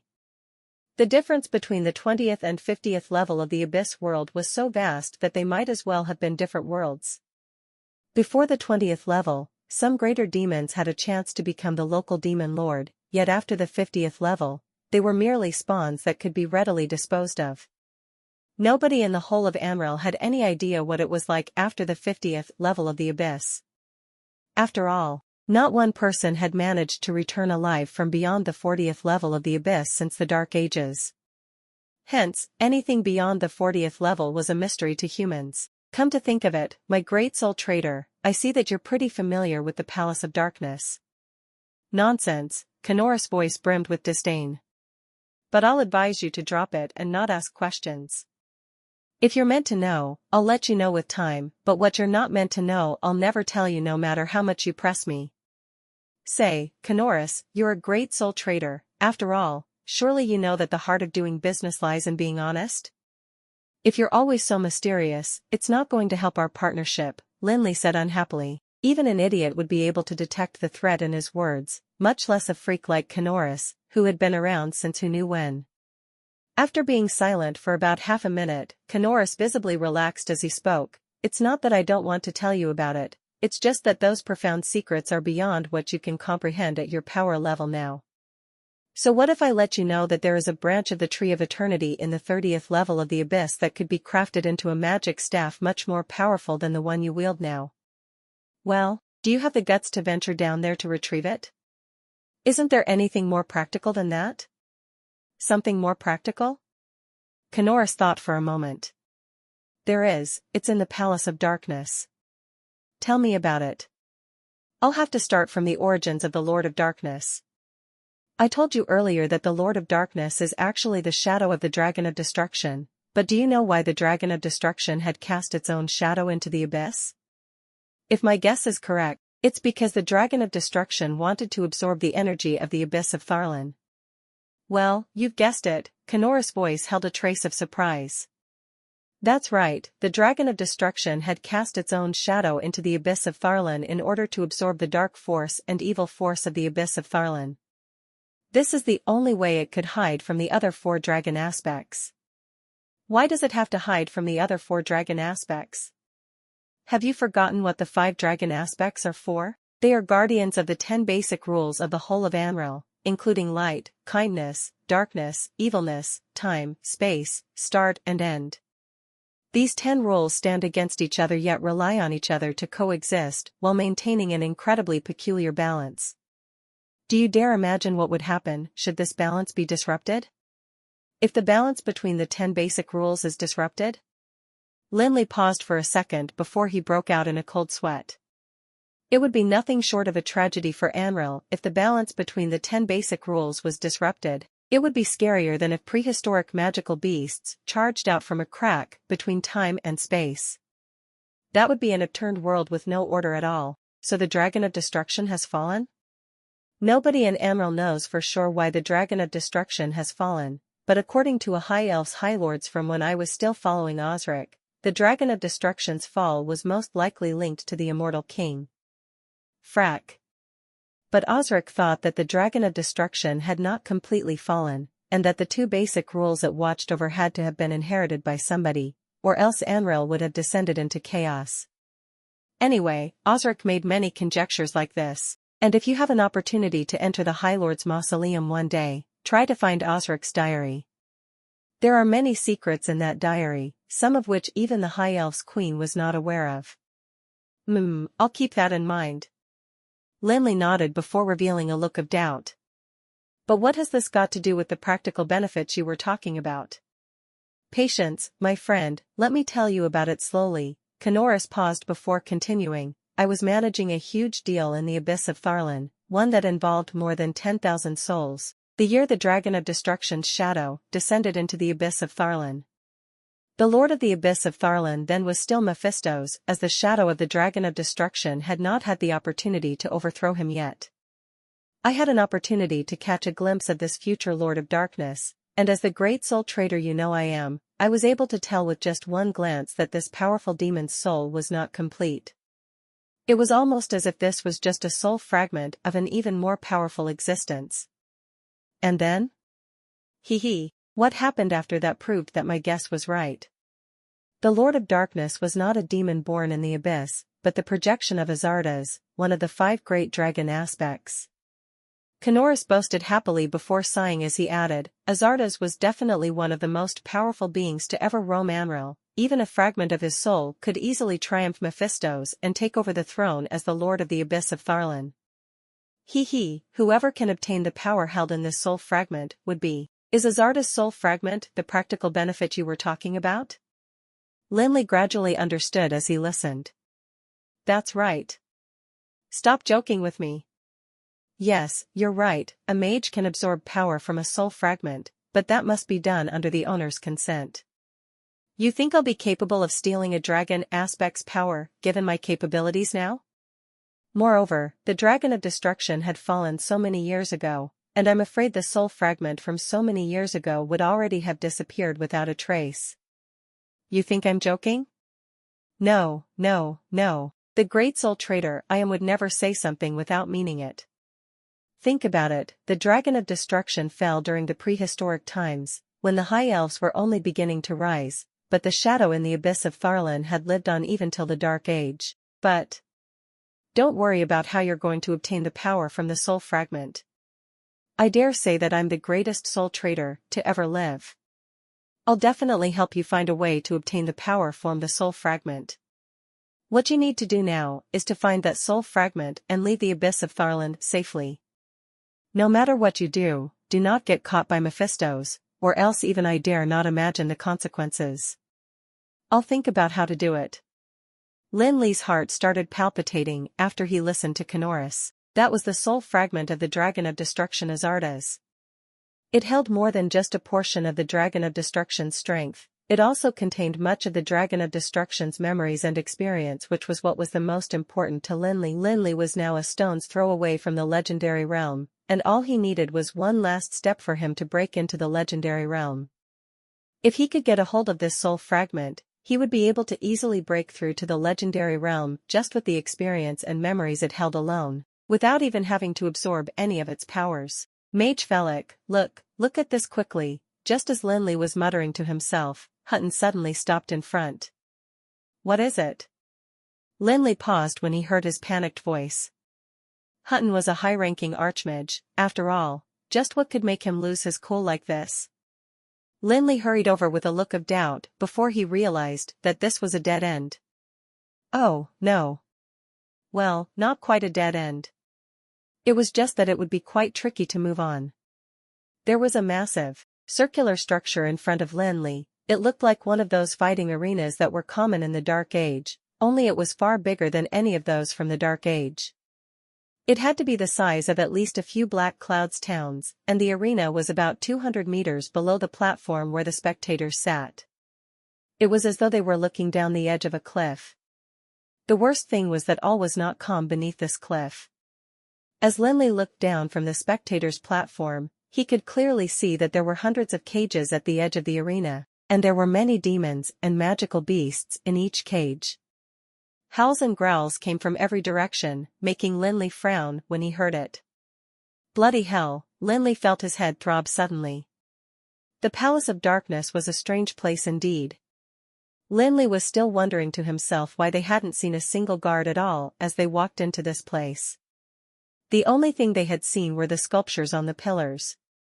Now, he knew that the Palace of Darkness did have guards, after all, and not just a few of them, but a whole army. This arena filled with demons and magical beasts was more powerful than any guard. Moreover, this was a path that they had to take in order to enter the inner parts of the Palace of Darkness. They had to cross through the arena, and there was no shortcut they could take. Well, an archmage could fly, but this arena was filled with anti-flight mageweths. If they still went ahead and used the levitation spell, they would risk a drop of more than 100 meters if their mana was disrupted by the mageweths. They would fall to their deaths before they even got to face the demons and magical beasts. Hey, Kanoris, come out for a minute. What is it? Come take a look, do you know this place? Of course I do. The hammer with Kanoris' soul sealed in it floated suddenly and twirled around the spectator platform before firmly saying, "This is the Abyss Arena." What's that? There are 99 levels in the Abyss, and countless demons live in each level. Some of these demons will only remain a nether spawn or a minion demon, but some of them will keep evolving to become a true demon, or even a greater demon. Once they become a greater demon, they will have the opportunity to fight for the throne to become the Lord of the Abyss. That was what Mephistos did then, and so did the Lord of Darkness. Anyway, the Abyss is a fair but cruel world. Every demon born in the Abyss has a chance to sit on the coveted throne as long as they are able to triumph over the current Lord of the Abyss. However, before they can do that, they will have to go through a test, and that is the Abyss Arena. This is it? Yes, only the greater demons that make it out of the Abyss Arena alive have the chance to challenge the current Lord of the Abyss. Bloody hell, I thought you said that the Lord of Darkness had already fallen. Lin Li felt his head throb suddenly. Are you kidding me? So this is something used to test greater demons. I did say that the Lord of Darkness had fallen, but I never said that the Abyss Arena disappeared after his fall. Truth be told, the Abyss Arena has nothing to do with the Lord of Darkness, as this is something left behind by the ancient demon deities, and so are the rules of the fight. Unless the Lord of Darkness became an ancient deity himself, his fall would not affect the Abyss Arena in any way. The Abyss Arena will continue to exist until the ancient demon deities have completely fallen. Bloody hell. No way, this was too risky for them. This place was used to test greater demons, it'd be too dangerous for 3 archmages to barge in like that. If something were to happen, Lin Li might not make it out alive even if he had the holy light and the gloomy dark to protect himself. Lin Li thought about it, but refused to give up, so he secretly let out a warlock's eyes to try and find a shortcut. Unfortunately, countless greater demons had tried to do the same for thousands of years, only to fail. How could Lin Li succeed just like that? The warlock's eyes circled around the Abyss Arena once before returning to Lin Li's hand again. It's no use. If there was any other way to get past the Abyss Arena, there would be way more than just 37 greater demons that fought for the throne of the Abyss of Tharlan. See those mageweths? Those were left behind by the Lord of the 72nd level of the Abyss, Kazak, the Lord of the Purgatory. With the cover of these mageweth, even a legendary mage would not be able to pass through the Abyss Arena using the power of flight, much less the few of you. That damned Kazak. Lin Li gritted his teeth and cursed. This was because Lin Li knew that whatever Kanoris said was true. Under the cover of these anti-flight mageweths, even a legendary mage would not be able to use the power of flight to pass through the Abyss Arena. How ironic. Lin Li was a guru of inscription himself, yet here he was, stumped by an advanced mageweth. It was not difficult for Lin Li to get rid of these anti-flight mageweths. There were at least 50 methods he had at his disposal. The problem was that none of these methods allowed him to work from a distance, as every single method required him to be within 10 meters of the mageweth. That was short death. Alright, Lin Li stood there for a good minute before he accepted his loss, and indignantly spoke to Kanoris. What the hell is the rule for this bloody Abyss Arena? The rule of the Abyss Arena is that there are no rules. The second you enter the Abyss Arena, the fight begins. Those cages you see below will open and release the demons and magical beasts inside. Remember, this is truly a fight to death, and there is no victory or defeat, only life and death. Only when one of you falls will the fight end. Then what kind of monsters will we meet? Who knows? Even the Lord of Darkness has no say over which cage will open. Kanoris suddenly started smiling with gloating. But one thing for sure is that no matter which cage opens, your enemy will be nothing less than a level 18. Well, that is the most scary thing about the Abyss Arena. Every magical beast here was hunted down by the Lord of the Abyss of Tharlan, and it was even said that there was once a level 21 two-headed poison flame dragon closed in one of these cages. The greater demons here are even more formidable, almost all of them are prisoners of war from the Abyss battles. When the Lord of Darkness was still sitting on the throne, he had basically burned down the first 35 levels of the Abyss with his battles, and there were countless demons taken prisoner. Even greater demons and demon lords have once appeared in these cages. Who knows if you might meet one of the previous lords of the Abyss. Why don't you hurry along to your death? Lin Li cursed angrily. But you do have an advantage. What advantage? When the Lord of Darkness was still in power, the greater demons could only enter the Abyss Arena alone, so no matter how powerful the armies of the greater demons were, they had to rely on themselves to win against the magical beasts and demons in the Abyss Arena. Since the Lord of Darkness had fallen, the 3 of you may enter together and increase your chances of survival. F***CK. Lin Li nearly cursed again. Now that Kanoris mentioned that, Lin Li suddenly remembered that Steven had been acting suspiciously. Who knew what he was up to? It would not be an issue in other circumstances, but now that they were about to enter the Abyss Arena, there would be huge trouble if this fellow tried something funny. Why don't I just get rid of Steven first? A thought flashed through Lin Li's mind, but he quickly dismissed it. It would only arouse Mephisto's suspicion if he got rid of Steven first.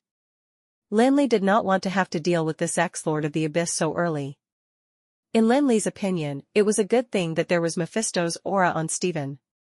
He would be able to use this aura to deceive Mephistos through Steven and stall this legendary level spirit walker. It sounded almost too good to be true to trick a level 20 greater demon one, but it was not nearly as hard as it seemed, especially for Lin Li. After all, he had a demon magic lamp that had the Lord of Nightmares sealed in it. The greatest strength of the Lord of Nightmares was that he could manipulate dreams and soundlessly create false memories. Mephistos was not here himself, after all, and everything he heard and saw had to be done through the aura on Stephen.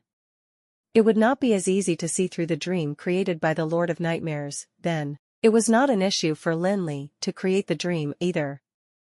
All he had to do was use a sleeping potion, and Stephen would be out for weeks. The Lord of Nightmares would be able to do whatever he wanted in that time. With this reason alone, Lin Li decided he was not going to get rid of Stephen. Moreover, he was presenting Lin Li with a chance to kill Mephistos. But this was too risky, and if he was not left with no alternative, Lin Li would never consider taking such risk. After discussing with Kanoris, Lin Li then spent another several minutes to go through the situation with his companions. Anyway, this abyss arena is kind of tricky, and there is no way we will be able to avoid it. The two of you should start preparing, it will be a difficult fight later on. Why should we believe what you said? Stephen continued to stand against Lin Li as usual. You can choose not to. Lin Li had no intention to explain at all, and all he did was spare Stephen a hostile glance before he took out the demon magic lamp and chanted softly. Before Hutton and Stephen even realized what was going on, the growl of a dragon could be heard. Humorous WYRM. Hutton's eyes grew as wide as saucers. This was his second time seeing a humorous WYRM. The first time was with the Sire Bandits, when the humorous WYRM suddenly appeared and killed hundreds of the Sire Bandits in the blink of an eye. Hutton still held on to a trace of hope that this mage Felix was able to summon a humorous WYRM only because of some special circumstances, like giving offerings, or perhaps there was a limit to how many times he could summon one. After all, it was unheard of for an archmage to be able to summon a legendary realm creature. However, now it seemed like this fellow was able to summon a humorous WYRM as and when he liked. There was even no need for any summoning ritual, all it took was a chant. This fellow was even more terrifying than Sendros. The appearance of the humorous WYRM came as a shock indeed, as even the usually composed and self-assured Stephen could not hide his stiff expression with a hint of fear when he saw the humorous WYRM. While he might not know what the Supreme Council meant nor the power of a maze mageweth, he surely knew the extent of damage a humorous WYRM could inflict. Such was the power of a legendary creature, everyone else who was not of the legendary realm would fear it. A legendary creature, even one as basic as a humorous WYRM, was as strong as an army. Any archmage above level 15 would be able to destroy a city easily with the help of a humorous WYRM, and they could even be as powerful as a legendary realm powerhouse together. There was no way Stephen did not fear something as powerful as this. Stephen had mixed feelings: envy, jealousy, regret, fear. Even he could not describe what he was feeling. This Felix was too lucky indeed to own a humorous WYRM he could summon. How could this be? How could he gain the recognition of a humorous WYRM just as an archmage? He must have used some tricks, that's right, that must be it. His contract with the humorous WYRM can't be a true summoning contract. When he thought of this, Stephen's eyes lit up, and he began to look at the humorous WYRM with greed in his eyes. The contract that a mage had with their summoning creatures was crucial. The most reliable one was a soul contract, where they each left a spiritual brand on each other, which would allow them to communicate using mental strength and share memories and knowledge. Once the soul contract was signed, even death would not terminate it. There were other less binding contracts other than the soul contract, for example, a summoning contract, an equals contract, an offering contract, etc. These contracts were not very binding, and as long as a criterion was fulfilled, it could be terminated any time. Also, if the summoner died, the contract would be terminated immediately as well. Wait and see. Mephistos promised me, after all. Stephen couldn't help letting out a sinister laugh when he thought of this. How could his greed escape Lin Li's eyes? Truth be told, Lin Li had summoned the humorous WYRM not only for battle, but also to test Stephen. With the change in his demeanor alone, Lin Li was at least half sure that Stephen had the intention of killing him. But this was not a good time to deal with Stephen, hence, Lin Li merely spared him a glance before he climbed on the humorous Wyrm's back. "Alright, let's go." After sitting down firmly on the humorous Wyrm's back, Lin Li tightly held his bone magic staff and grabbed onto a bone of the humorous Wyrm with his other hand. Using his powerful mental strength, Lin Li coaxed the humorous Wyrm into charging towards the center of the abyss arena with a strong chilly aura. Hutton flew with Lin Li, but Stephen hesitated for a moment before he cast a levitation spell as well. The three young mages landed in the center of the abyss arena, and the door to one of the cages immediately opened. "We're in luck." Lin Li looked from afar and felt his heart relax. There were three magical beasts charging out from one of the cages. They were not unfamiliar to Lin Li, level 18 Rainbow Manticore King, said to be the servant of minotaurs. The rainbow-colored spike on their tail was their greatest weapon, as besides containing deadly poison, it could also release 7 types of elemental magic. The level of the magic was determined by the level of the Rainbow Manticore King, but the beast was usually below level 10. Even though it was released at an incredibly fast speed, the spells were usually of no threat to an archmage. However, once they reached level 18, they would become true Rainbow Manticore Kings. And while they'd experience great improvements in strength, their elemental magic could also reach level 15. Some mutants might also master destructive magic like 1,000 miles of ice and pyroblasts. But mutant or not, these three Rainbow Manticore Kings were not too big of an issue for Lin Li. Well, not quite as much as a dozen of Aztecs above level 18. The three Rainbow Manticore Kings moved incredibly fast. They had only just charged out from their cage a moment ago, but they were almost at the humorous Wyrm's side now. However, what awaited them was a mouthful of ice flames.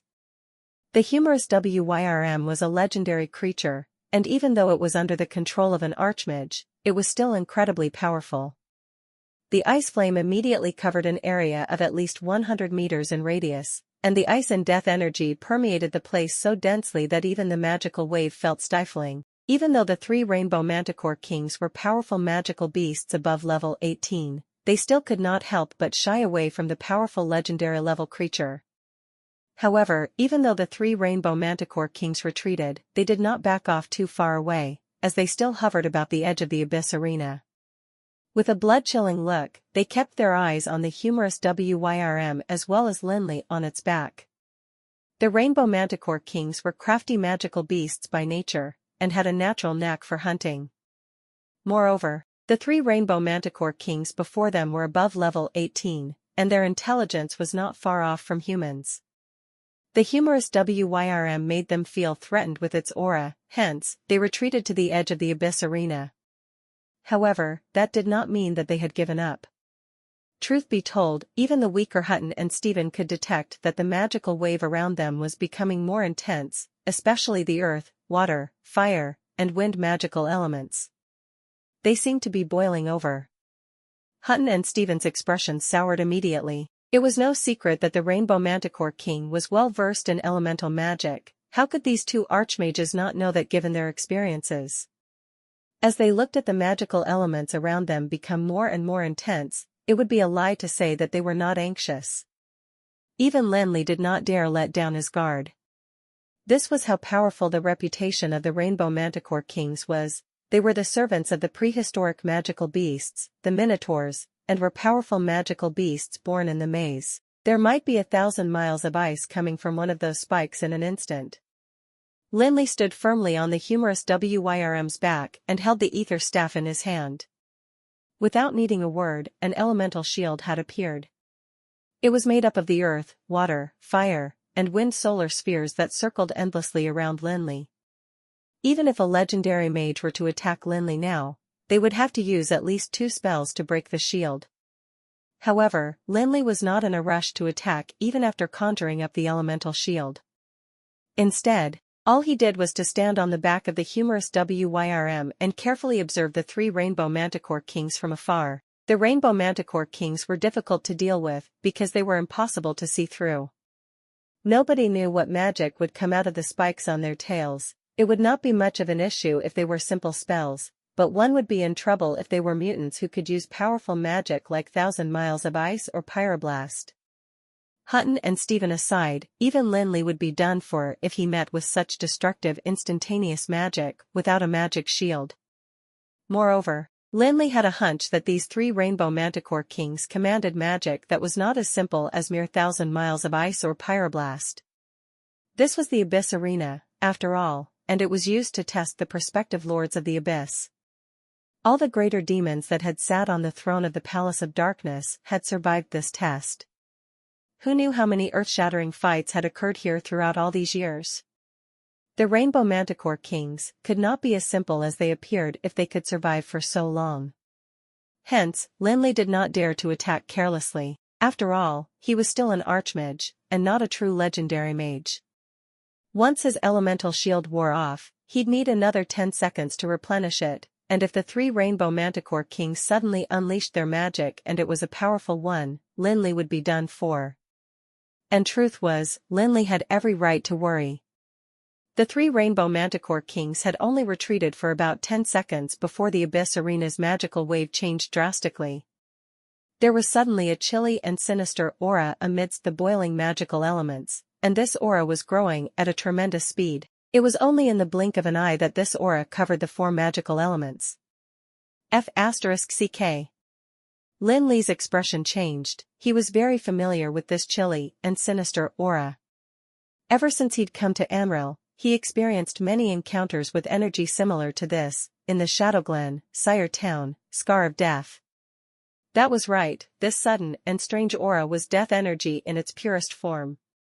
This death energy devoured the other four magical elements in the arena in less than 10 seconds, and started growing at a frightening speed. Lin Li could even feel that this death energy was so powerful that it rivaled legendary-level beings the likes of Sendros.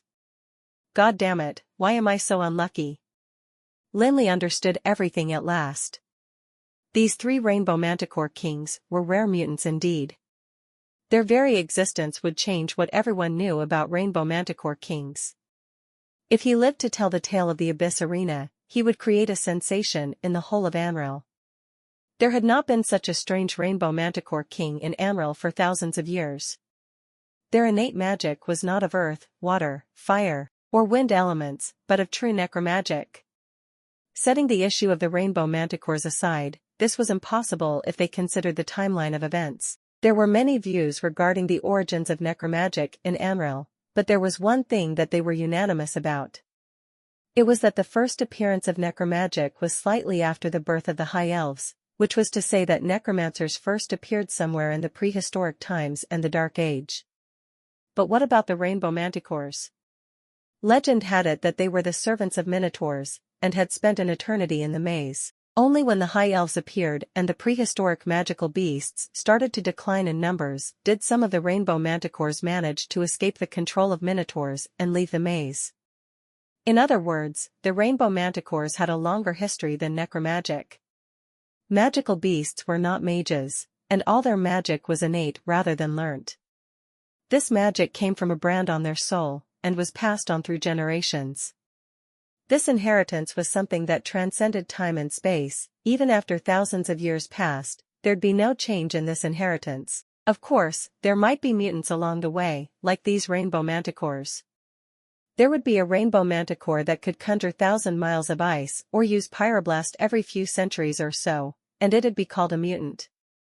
But no matter how they mutated, there was no way the mutation could be so drastic. The Rainbow Manticores inherited elemental magic from their ancestors, so how could there suddenly appear one that used necromagic? This overthrew the very law of inheritance. They were as good as two different species. However, that was not the worst part for Lin Li. After all, no matter how a Rainbow Manticore mutated, it did not have much to do with Lin Li. Necromagic was powerful, but it was nothing he could not deal with. What perplexed Lin Li the most was that these three Rainbow Manticore Kings shared the same soul. Now that was tricky. The same soul, but in different bodies. This was not hard to comprehend, for it literally meant that different bodies were sharing the same soul. This was something that Lin Li had just discovered as well. He did not notice at first, but after the death energy devoured the other magical elements, Lin Li suddenly noticed something amiss. At that instance, the magical wave in the abyss arena seemed unusually unified. Besides the slight disturbance caused by the elemental shield, it was as though all the magical waves were emitted by one person. It was not unusual to see magical beasts sharing the same soul, as there had been at least 10 such cases in the Felon Kingdom since the Dark Age. However, none of these magical beasts lived past 20 years, for a simple reason. It was too much for one soul to take if it was shared by different bodies, especially so for magical beasts whose innate magic came from a brand in their soul. Even the most powerful of souls would not be able to withstand this, but now, these 3 rainbow manticore kings sharing the same soul stood before Lin Li, and were conjuring up some very powerful magic. Now that was a problem for Lin Li.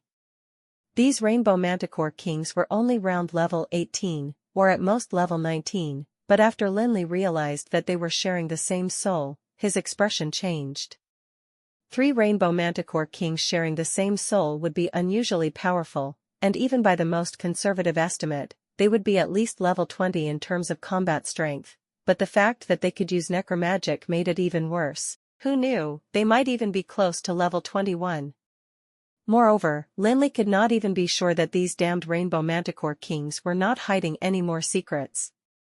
While all of this sounded complicated, it had happened merely in the blink of an eye, and the death energy had devoured all the elemental power within 10 seconds. Now, darkness loomed over the abyss arena. Why am I so lucky? Lin Li's face turned green the minute darkness exploded. This damned luck, I could strike lottery with it. How is it that these rainbow manticore kings are all well versed in necromagic and it has to be level 20 dark decay too? Necromagic had always been viewed as magic of the fallen in Amril, as mages thought that only those who were evil at heart would pursue something like that. The number of mages studying necromagic started declining 1,300 years after the Dark Age, and necromagic became more and more mysterious in the eyes of the people, so much so that the words dark decay had become unfamiliar to most mages, and they had even forgotten about the very existence of necromagic. Only someone like Sendros, who was incredibly well-versed in necromagic and had spent a lot of time researching about necromancers, would know something about dark decay. Or perhaps someone like Apophis, a freak who had lived for over 1,300 years and had experienced the war in the ending years of the Dark Age. Someone who had personally seen the damage that the dark decay could do on the battlefield. Lin Li was probably the only one besides them who knew about the dark decay. This was because Lin Li had seen what the dark decay was capable of for himself.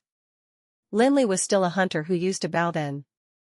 He had been carefully treading at the edge of the Well of the Sun, trying to look for a way into it. Lin Li came across the soul of a high elf then. He had already forgotten the name of the high elf, and the only thing he remembered was that the soul of the high elf was capable of incredibly powerful necromagic, including the dark decay. The soul of the high elf had used the dark decay to wipe out the whole of Lin Li's team, and that was a team of 80 high-ranking people. They were so powerful in combat that they would have been capable of taking down a small city. Lin Li could still remember that the whole world seemed to have fallen into darkness when the soul of the high elf used the dark decay. The howls and cries of spirits filled the darkness, while toxic fumes permeated the air and bone spears flew from every direction. In the dark, his team members seemed to have lost every ounce of their combat abilities. The mages were unable to chant, the warriors could not hold their weapons in their hands, the priests seemed to lose faith in their prayers, and the hunters could not hit their targets at all. The dark decay was like a vicious spiral, pulling the whole team into the abyss of despair. It was hardly even a fight, as Lin Li's team was unable to retaliate at all. The team that was capable of taking down a small city was wiped out in merely 20 minutes. Hence, for a very long period of time, nobody dared to go near the Well of the Sun. Even Lin Li himself only dared to challenge it again after he spent 2 months gathering all the information he could about necromagic and found a way to curb the effect of the dark decay. While the dark decay was not as infamous as the tide of death or the plague of the undead amongst level 20 necromagic spells, it was no easier to deal with than either of these in Lin Li's opinion. The dark decay already had some features of a magical domain on some levels. For example, it consisted of many other spells. Lin Li knew from personal experience that once someone fell into the dark decay, they'd be tormented by countless vengeful spirits that were hard to deal with. Besides theurgy and magic, the only thing that could do any damage to them was a magical weapon. Moreover, there were also flying bone spears and toxic fumes in the dark decay, making it a place worse than hell. To make things worse, the dark decay also greatly reduced one's combat abilities, and if one did not have mental strength that was strong enough, it became incredibly difficult to cast spells and use theurgy under the influence of the death energy. Mages at lower levels might even find that they'd take 10 times longer to cast the same spell. Besides that, the dark decay also weakened the mind and the body, hence, warriors and bandits would find it nearly impossible to move an inch when they were caught in the dark decay. If they were not careful enough, they might even become possessed by the vengeful spirits and turn on their own teammates. Damn it, what the hell's wrong with these rainbow manticore kings? Lin Li could not comprehend why these rainbow manticore kings, which were supposedly gifted with elemental magic, were suddenly using such ghastly necromagic. Could it be the incarnation of the dragon of destruction messing with me? Lin Li's eyes lit up when he thought of that. That's right, that must be it. No matter the fact that these rainbow manticore kings are mutants or share the same soul, there's no way that they would be able to go against the rule of innate magic inheritance and suddenly become capable of using the dark decay. Magical beasts inherited magic through a brand in their soul, and this rule was one that was set in stone. Even the high elves who proclaimed themselves to be deities could not change this fact, so the only way this nearly miraculous feat could be possible was if it was done by the dragon of destruction. Lin Li suddenly smiled when he thought of this. It was not common to see rainbow manticore kings sharing the same soul, and while these two rainbow manticore kings were only around level 18, their magical crystal was definitely well above level 18 due to the fact that they were sharing the same soul. According to Lin Li's guess, it might even be a legendary magical crystal, and a special one at that. The mana in the magical crystal was not so important to Lin Li. What he cared about more was whether there was a trace of the dragon of destruction's power in it. While it might not be much, Lin Li might be able to use this trace of power to decipher the properties of both darkness and evilness after he combined both mana and rule power. Of course, this would be after he reached the legendary realm. In the future, he might even be able to incorporate these two rule powers into his own magical domain. This dragon of destruction is a pretty loyal fellow, already dead for so long, yet he still left his old friends such a huge gift. Lin Li could not help but smile at the thought of what he could do with the magical crystal. As for how he was going to get the magical crystal, Lin Li was not worried about it at all. The dark decay was really nothing much to Lin Li, who had spent 2 months studying it. Of course, this was only Lin Li's opinion, and not quite what Stephen and Hutton thought. While these two young archmages were not familiar with the dark decay, they could still feel the strong death energy that felt like a downward spiral. They both knew that this matter concerned more than just 2 level 18 magical beasts. The torrential death energy felt as though it might devour the world any second, and even though they were both rare talents in magic and most prominent archmages in the whole of Breezy Plains, they still felt somewhat helpless before this death energy that seemed to drag them in. At that moment, they felt as though they were flames flickering in a storm, as though they might be extinguished by a gust of wind any moment. They held up a flame shield almost simultaneously. Then, the place was suddenly enveloped by darkness as the abyss arena was plunged into pitch-black darkness in a split second. Painful howls and cries filled their ears, while sharp bone spears sliced through the air, the sounds ringing in their ears. Toxic fumes started spreading everywhere, and their inky green hue made them resemble poisonous snakes. In the overwhelming presence of the dark decay, even the two high-ranking archmages could not help losing their cool for a moment. Bloody hell, Hutton kept chanting as he used arcane missile to shoot at vengeful spirits that were near him, but the dark decay was a level 20 necromagic spell, and could create thousands and thousands of vengeful spirits. No matter how fast he could conjure up arcane missiles, there was no way he would be able to wipe them out all at once. Furthermore, the gargantuan strength of the dark decay never ceased to erode Hutton's mental strength, which made chanting more and more difficult as though he was trying to walk through a swamp. Each arcane missile took more effort to conjure, and the flame shield on his body became weaker and weaker. Stephen was in no better state at the moment. The flame shield was of no use against the piercing bone spears at all, and Stephen had no choice but to force the time it took to replenish his mana to a minimum so as to keep up with the speed it took to replenish his flame shield. However, everyone including him knew that this was not sustainable for long, as it caused great damage to his mental strength every time he did that, and might even cause him to drop by one level. Hutton, think of something, we have to leave this place. Stephen's voice was filled with panic. The death energy of the dark decay basically forced one into hopelessness. Stephen had never felt so afraid before in his life. It was like he had stepped into quicksand, and the more he struggled and cried for help, the deeper he sank. It's no use, Stephen, we can't run, Hutton gave a forced smile. He was much calmer compared to the panicking Stephen. This whirlpool-like darkness had sealed the abyss arena. It was hard to even move, much less escape. Then what do we do? Wait for Mage Felix to do something. Bloody hell, what kind of situation are we in? Yet you still, Stephen was so agitated that he almost could not catch his breath as he struggled to keep up the flame shield while angrily pointing at the center of the abyss arena. Look for yourself, that guy can barely defend himself. How do you expect him to save us? Stephen was pointing at the only bright spot in the center of the abyss arena. The mage Hutton regarded as their savior was standing there unmoving and trying all he could to maintain the illuminating spell. Ridiculous, Stephen laughed in anger, for he could not comprehend what this was about at all. After all, they could not even withstand the death energy with flame shields. What made this fellow think that he would be fine with an illuminating spell? Was he crazy or just stupid? Wait and see. No, we can't afford to wait anymore, Stephen said with a panicked look as he retrieved a purple crystal from his pocket. Hutton used arcane missiles to shoot at the spirits while turning back to explain himself to Stephen. These two rainbow manticore kings are very unusual.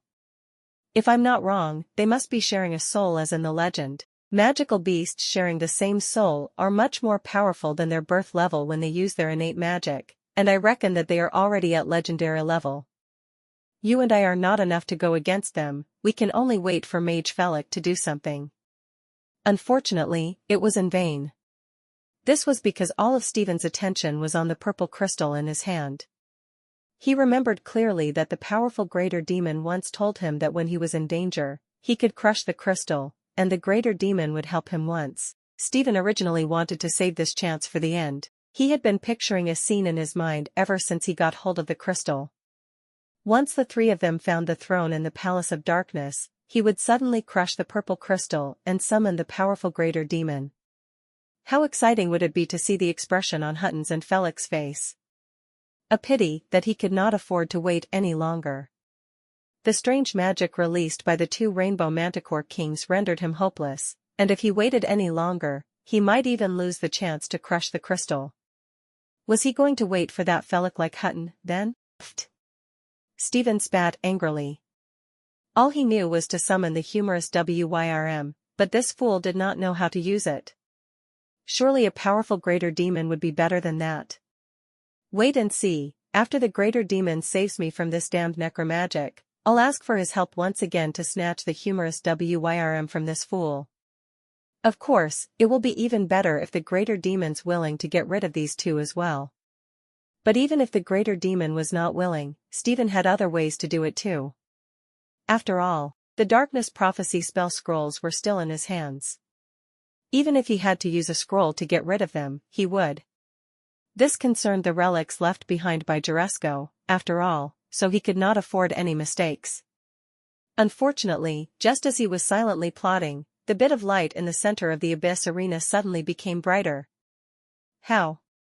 How is that possible? Stephen thought he was seeing things. The illuminating spell had had only a faint light, so how could it become so bright suddenly? This level of brightness was comparable to the sun's. How could it be from an illuminating spell? It seemed like the faint light had turned into the blinding sun in the blink of an eye, and this blindingly bright sun was even growing brighter still. Stephen was frozen in his spot, and did not know what to do with the crystal in his hands either. Mage Felix is finally doing something, Hutton mopped at the sweat on his forehead as he watched the light grow brighter, a relieved expression on his face. But even though he had every confidence in Lin Li, he still could not understand how the light that seemed to come from the sun was conjured up. This was against the rules of magic. How could an illuminating spell be so blinding? Not even a legendary mage would be able to use an illuminating spell in such a shocking manner. This was no longer a problem of mental strength, as there was no way one could distort the spell in such a way in the face of the rules of magic that were set in stone, not even if they had the strongest mental strength and the most abundant mana. Moreover, this light was shining within a legendary level necromagic, which was even scarier. Hutton was very sure that the necromagic was of legendary level, as only magic of such caliber would suppress Stephen and him, two high-ranking archmages, so badly.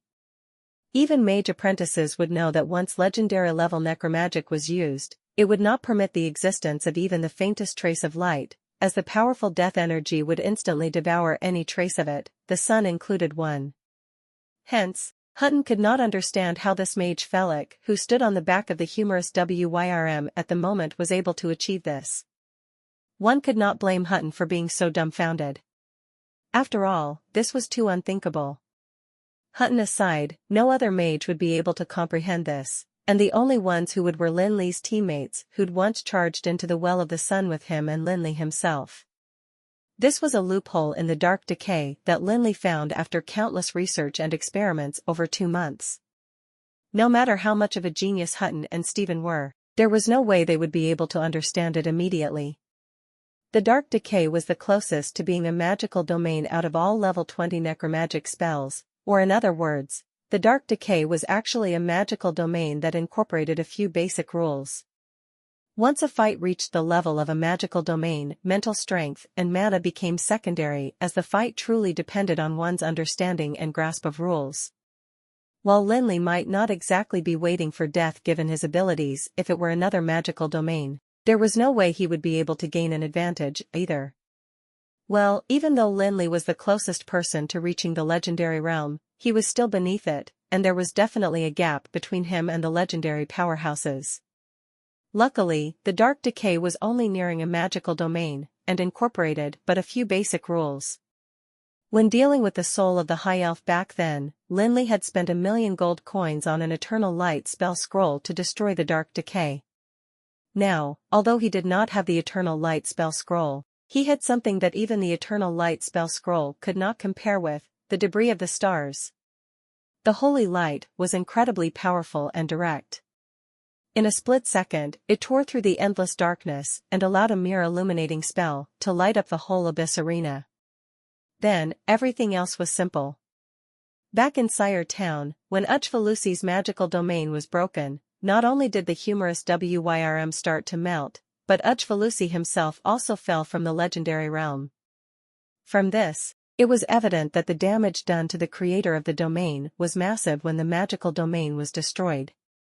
Even though the dark decay was not a true magical domain, the damage done to the 2 rainbow manticore kings was still severe when it was broken. All they heard was a pathetic cry before the 2 rainbow manticore kings fell to the floor. While sharing a soul gave them incredible strength, it also meant that they had to suffer together. The damage from the destruction of the dark decay was so severe that they lost their combat ability almost immediately as they lay helplessly on the floor, watching as the humorous Wyrm walked towards them. Then, a thunderous boom was heard. The humorous Wyrm's claws landed heavily, and the 2 rainbow manticore kings were reduced to a puddle of flesh and blood before they could even utter a sound. It is the aura of the Dragon of Destruction.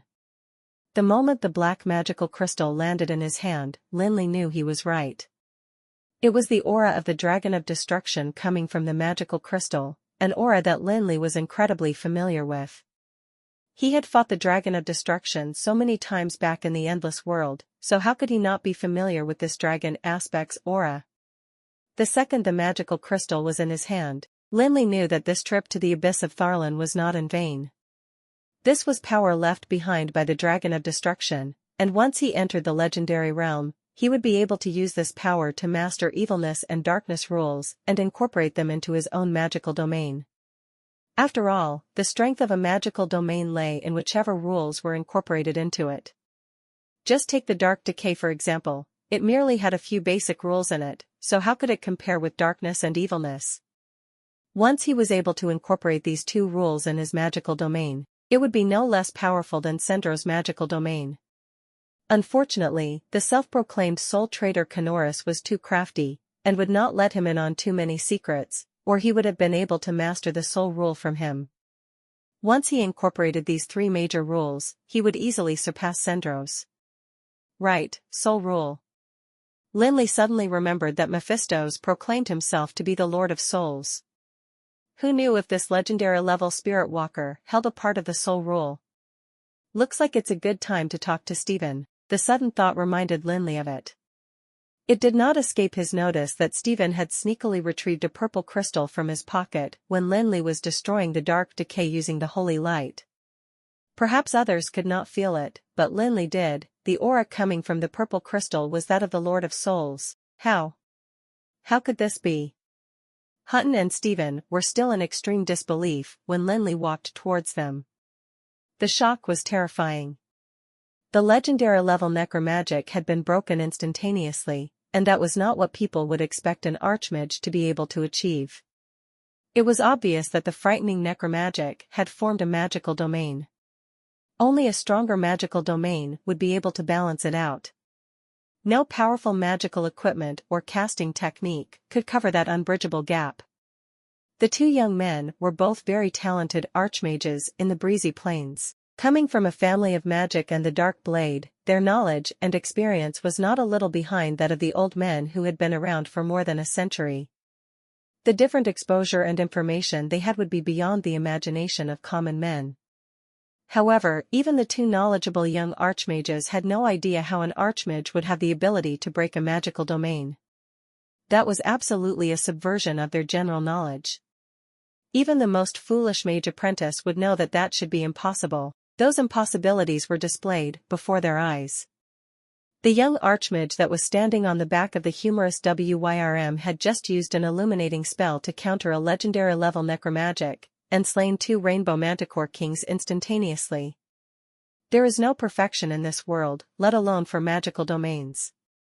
Once people find any fault with the seemingly perfect magical domain, it will become like a bubble with a multitude of colors, bursting upon gentle contact. Lin Li's voice was very gentle. No one knew whether he was speaking to Hutton and Steven or just to himself.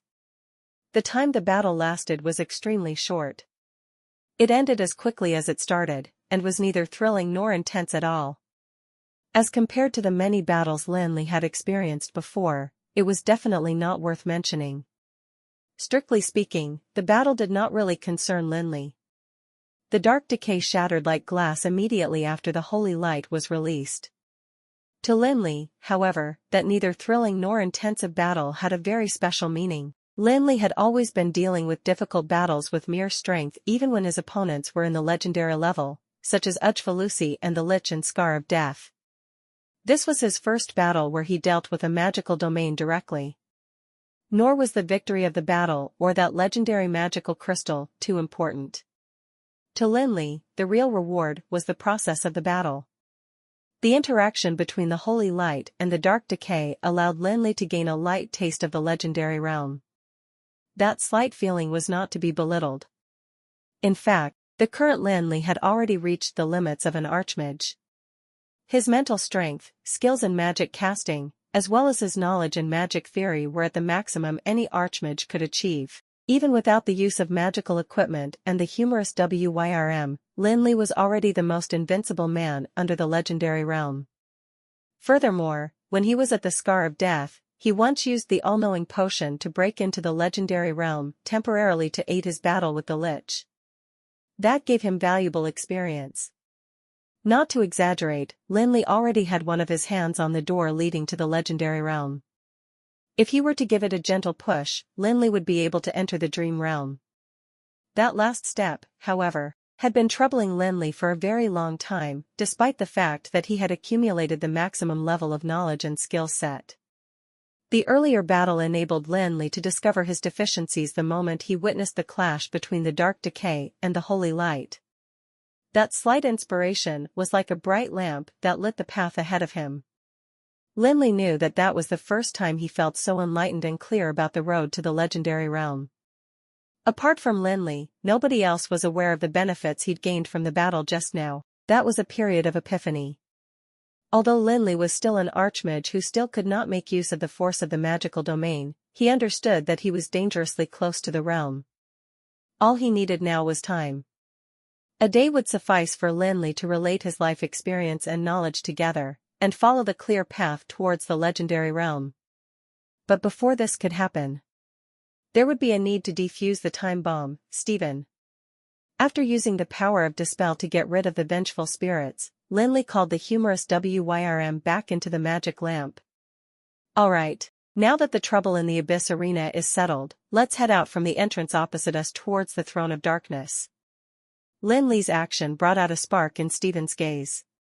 Things seemed to be like Stephen had predicted. Felix's ability to summon the humorous WYRM was not due to personal strength, but with the help from a lamp-like magical equipment. It was rational for Stephen to be so certain about his predictions. Generally, the contract between a mage and a summoned creature was determined by the abilities of both parties. Under normal circumstances, an archmage would never have a chance to summon a legendary-level creature due to the huge disparity in ability. Even if the bond was signed by force, the legendary creature would be able to escape the restraint easily. Unless powerful magical equipment was involved to forcefully draw the difference in abilities together, it would be nearly impossible for one to establish such a contract. In Stephen's eyes, Felix had relied on that magical equipment to summon such a majestic humorous WYRM.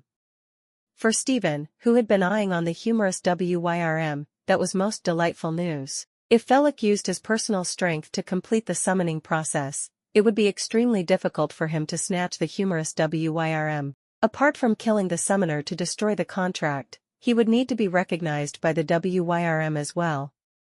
However, if the process had relied on magical equipment, things would be much simpler. The humorous WYRM would immediately become his possession as long as he could get his hands on the equipment. The thought of such a possibility brought sparks to Stephen's eyes. Oh, yes, you too. Lin Li walked towards them for a few steps before stopping again. From my past readings, we have to walk through a passageway after exiting the Abyss Arena. There would be countless vengeful spirits of deceased demons of the Abyss under the control of the Lord of Darkness present in the passageway. They would be waiting to tear apart any creature that dares to tread on the path. Then what should we do? Hutton asked anxiously.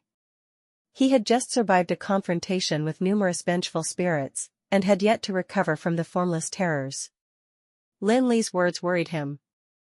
I have a way to deal with these vengeful spirits. But what? I can make use of the transcend spell to disperse the vengeful spirits, but both of you should know that the transcend spell would require me to stay focused throughout the recitation. Once the recitation gets interrupted, the effects of the spell would vanish. Hence, I am not to be distracted. Yeah, I understand what you mean, Hutton replied as he nodded his head knowingly.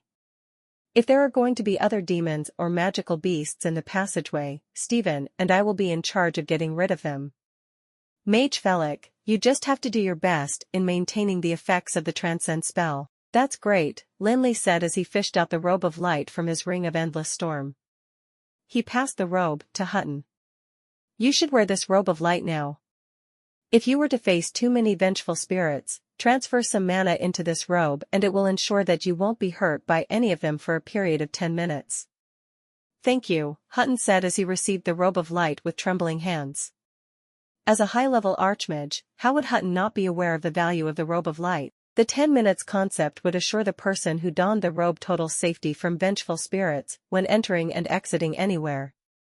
Lin Li glanced at Stephen after passing the robe of light to Hutton. As for Mage Stephen, Lin Li hesitated exaggeratedly before fishing out the magic lamp from his pocket. Mage Stephen, I will leave this summoning lamp in your safekeeping for the time being. You can transfer your mana into the lamp to summon the humorous WYRM to deal with legendary-level enemies when we enter the passageway. However, please be mindful not to activate the lamp if there is no need to, or else. Lin Li did not say what were the consequences. he knew it would be a waste of effort. No. No problem. Stephen's face lit up the moment he came into contact with the summoning lamp. This was unbelievable. Stephen was still devising strategies to snatch the summoning lamp from Lin Li, and did not expect that fella to hand it over to him automatically. Stephen really felt like laughing. He wanted to grin at his awesome luck and snicker over Felix's foolishness. How could there be such a stupid mage in this world who would hand a magic lamp that could summon a humorous WYRM to others? What a dumbass. Stephen dissed Felix quietly. The ownership of a legendary-level creature like the humorous WYRM could grant any mage apprentice the right to challenge any legendary-level figure. No one would think of letting his closest kin or friend handle such a treasure. With that, he would not need to crush the crystal to summon that powerful greater demon for help. As long as he transferred mana into the magic lamp, the humorous WYRM would smash Felix into minced meat immediately. Alright, let's set off now. We should pass through this passageway and find that darn throne as quickly as we can, Lin Li said after passing the two powerful magical equipment to both men. Lin Li tidied his crumpled robe and started to lead them towards the passageway that was filled with countless vengeful spirits. Wait a minute, that was Stephen with an insidious expression. He did not move after he received the summoning lamp. The glistening lamp turned brighter. My apologies, Mage Felix. I fear that you might not get to find the throne of darkness anymore. Stephen, what's on your mind? Hutton, who became more serious, questioned the teammate cautiously. What's on my mind? Of course it's sending Mage Felix to death. I've seen too many morons, but this is my first time seeing a moronic mage that would hand his most powerful magical equipment to other people. Did you not expect that I could kill you with your own magical equipment? Stephen ratted out slyly. The thirst for revenge had been suppressed within Stephen's mind for a very long period of time. Who cared where Felix came from? Not to mention that Felix had been creating eccentric troubles for Stephen, he was also a more capable mage. Stephen had been feeling oppressed by this darn man ever since he'd met him in the Blackstone Mountains. Felix was the man who had been making Stephen feel powerless despite having a good set of magic skills he had prided himself on. To a man that had received education from 3 legendary figures since he was young, as well as was the sole heir of the Dark Blade, it was not a matter he could tolerate. Stephen gained immense pleasure from venting his deep hatred for Lin Li. He raised the summoning lamp in one hand and started to transfer mana into the lamp continuously. Damn it, Stephen, control yourself. Please do not forget that we are here to find the throne of darkness. That is our only way to leave the abyss of Tharlan. Hutton urged Stephen anxiously. How would he not know what Stephen wanted to do? Hutton had witnessed the powers of the humorous WYRM. It had turned the 2 rainbow manticore kings into minced meat with just a leg. Although the young president was powerful, he was not yet a legendary mage. There would be a possibility for him to be killed by the humorous WYRM. It would be too humiliating for such an invincible archmage to be killed by a creature he'd summoned. Throne of Darkness? Ha ha ha ha, stop joking, Hutton. Do you really think that I'm here to find that darn throne with you guys? Ha ha ha ha, let me tell you, Hutton. I knew of its location when we were in that forest just now. However, why should I reveal it and share Juresco's 3 relics with you? I only have one motive for coming here, to kill both of you. Stephen's hideous laughter accompanied his act of transferring an endless stream of mana into the summoning lamp. Blinding light filled the entire abyss arena, and a force that threatened to tear the void started to spread. *T, darkness rushed up to Hutton. As a high-level archmage, Hutton knew very well that that was a force used to summon the humorous WYRM.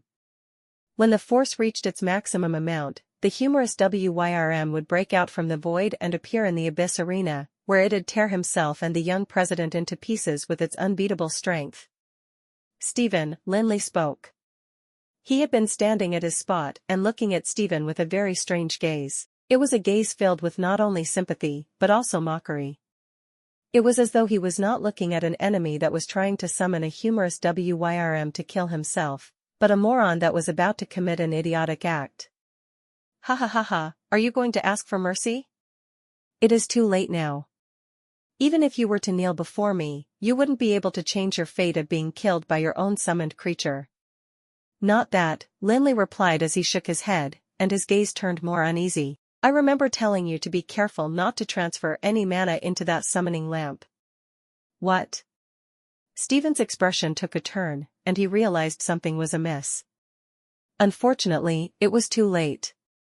He had transferred a great amount of mana into the summoning lamp, and it activated the ManhwaRecap for sealing living creatures. At once, an unbearable force broke the space.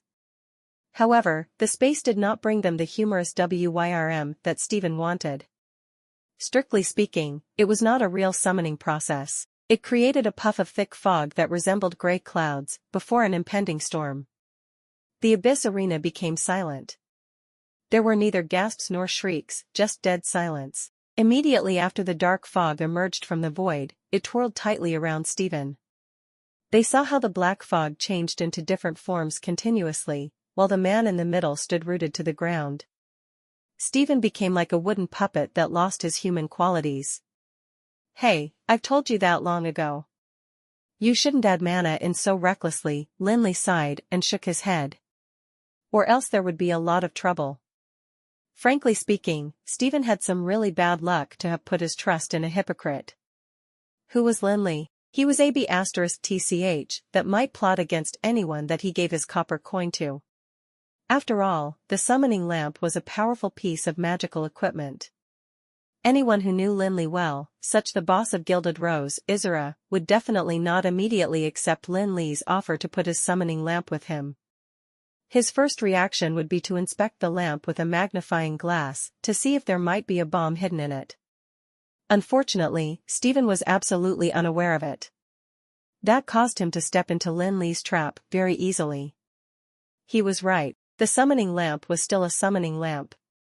It would definitely be able to summon a powerful creature if one were to transfer mana into it. However, Lin Li did not tell Stephen that the summoning lamp did not just seal a humorous WYRM. In fact, there was also the former Lord of the Abyss within it. Stephen would never have dreamed that the bond Lin Li signed with the humorous WYRM would not require the powers of the magic lamp. In fact, the summoning lamp was just a living space for the humorous WYRM. It was lucky for Stephen be still of use to Lin Li, otherwise, he would not be just trapped by the Lord of Nightmares, but turn into minced meat under the feet of the humorous WYRM. This? What is this? Hutton gaped. He could not comprehend the ongoing events. Nothing much, I'm just borrowing Mage Stephen's dream, Lin Li replied as he retrieved the summoning lamp from Stephen. Of course, he would never reveal more. It concerned too many secrets. However, these words were enough to drown Hutton in his sweat. The treachery of the young president was beyond the imagination of common men. Every single word could be one of his traps, and every single action might let his enemies fall beyond redemption. Hutton knew he had made a wise decision to please the man after realizing the danger involved. Otherwise, he would be the other person being trapped in that black fog. But, Mage Felix, what should we do next? Are we going to leave Stephen here? Leave him here? How would there be such an easy way out? I've spent so much time digging this pit, and you want me to give all the space to Stephen? Now that the bastard lord had been watching the free show for quite a while, it's time to pay for the ticket now, Lin Li smirked as he found the crimson piece of soul fragment very quickly. Canoris, go and unlock all the cages. Damn it, how do you know? Canoris jumped on Lin Li's back. His voice was filled with disbelief. Are you curious about why I knew you can unlock these cages? Lin Li responded Canoris's shock with a smile. Because I want to know. F***CKU, Canoris cussed, but proceeded to get down from Lin Li's back. He started to open the cages with some unusual recitation. Thank you for watching Mystic Realms Recap. Please like, share and subscribe. Have a great day.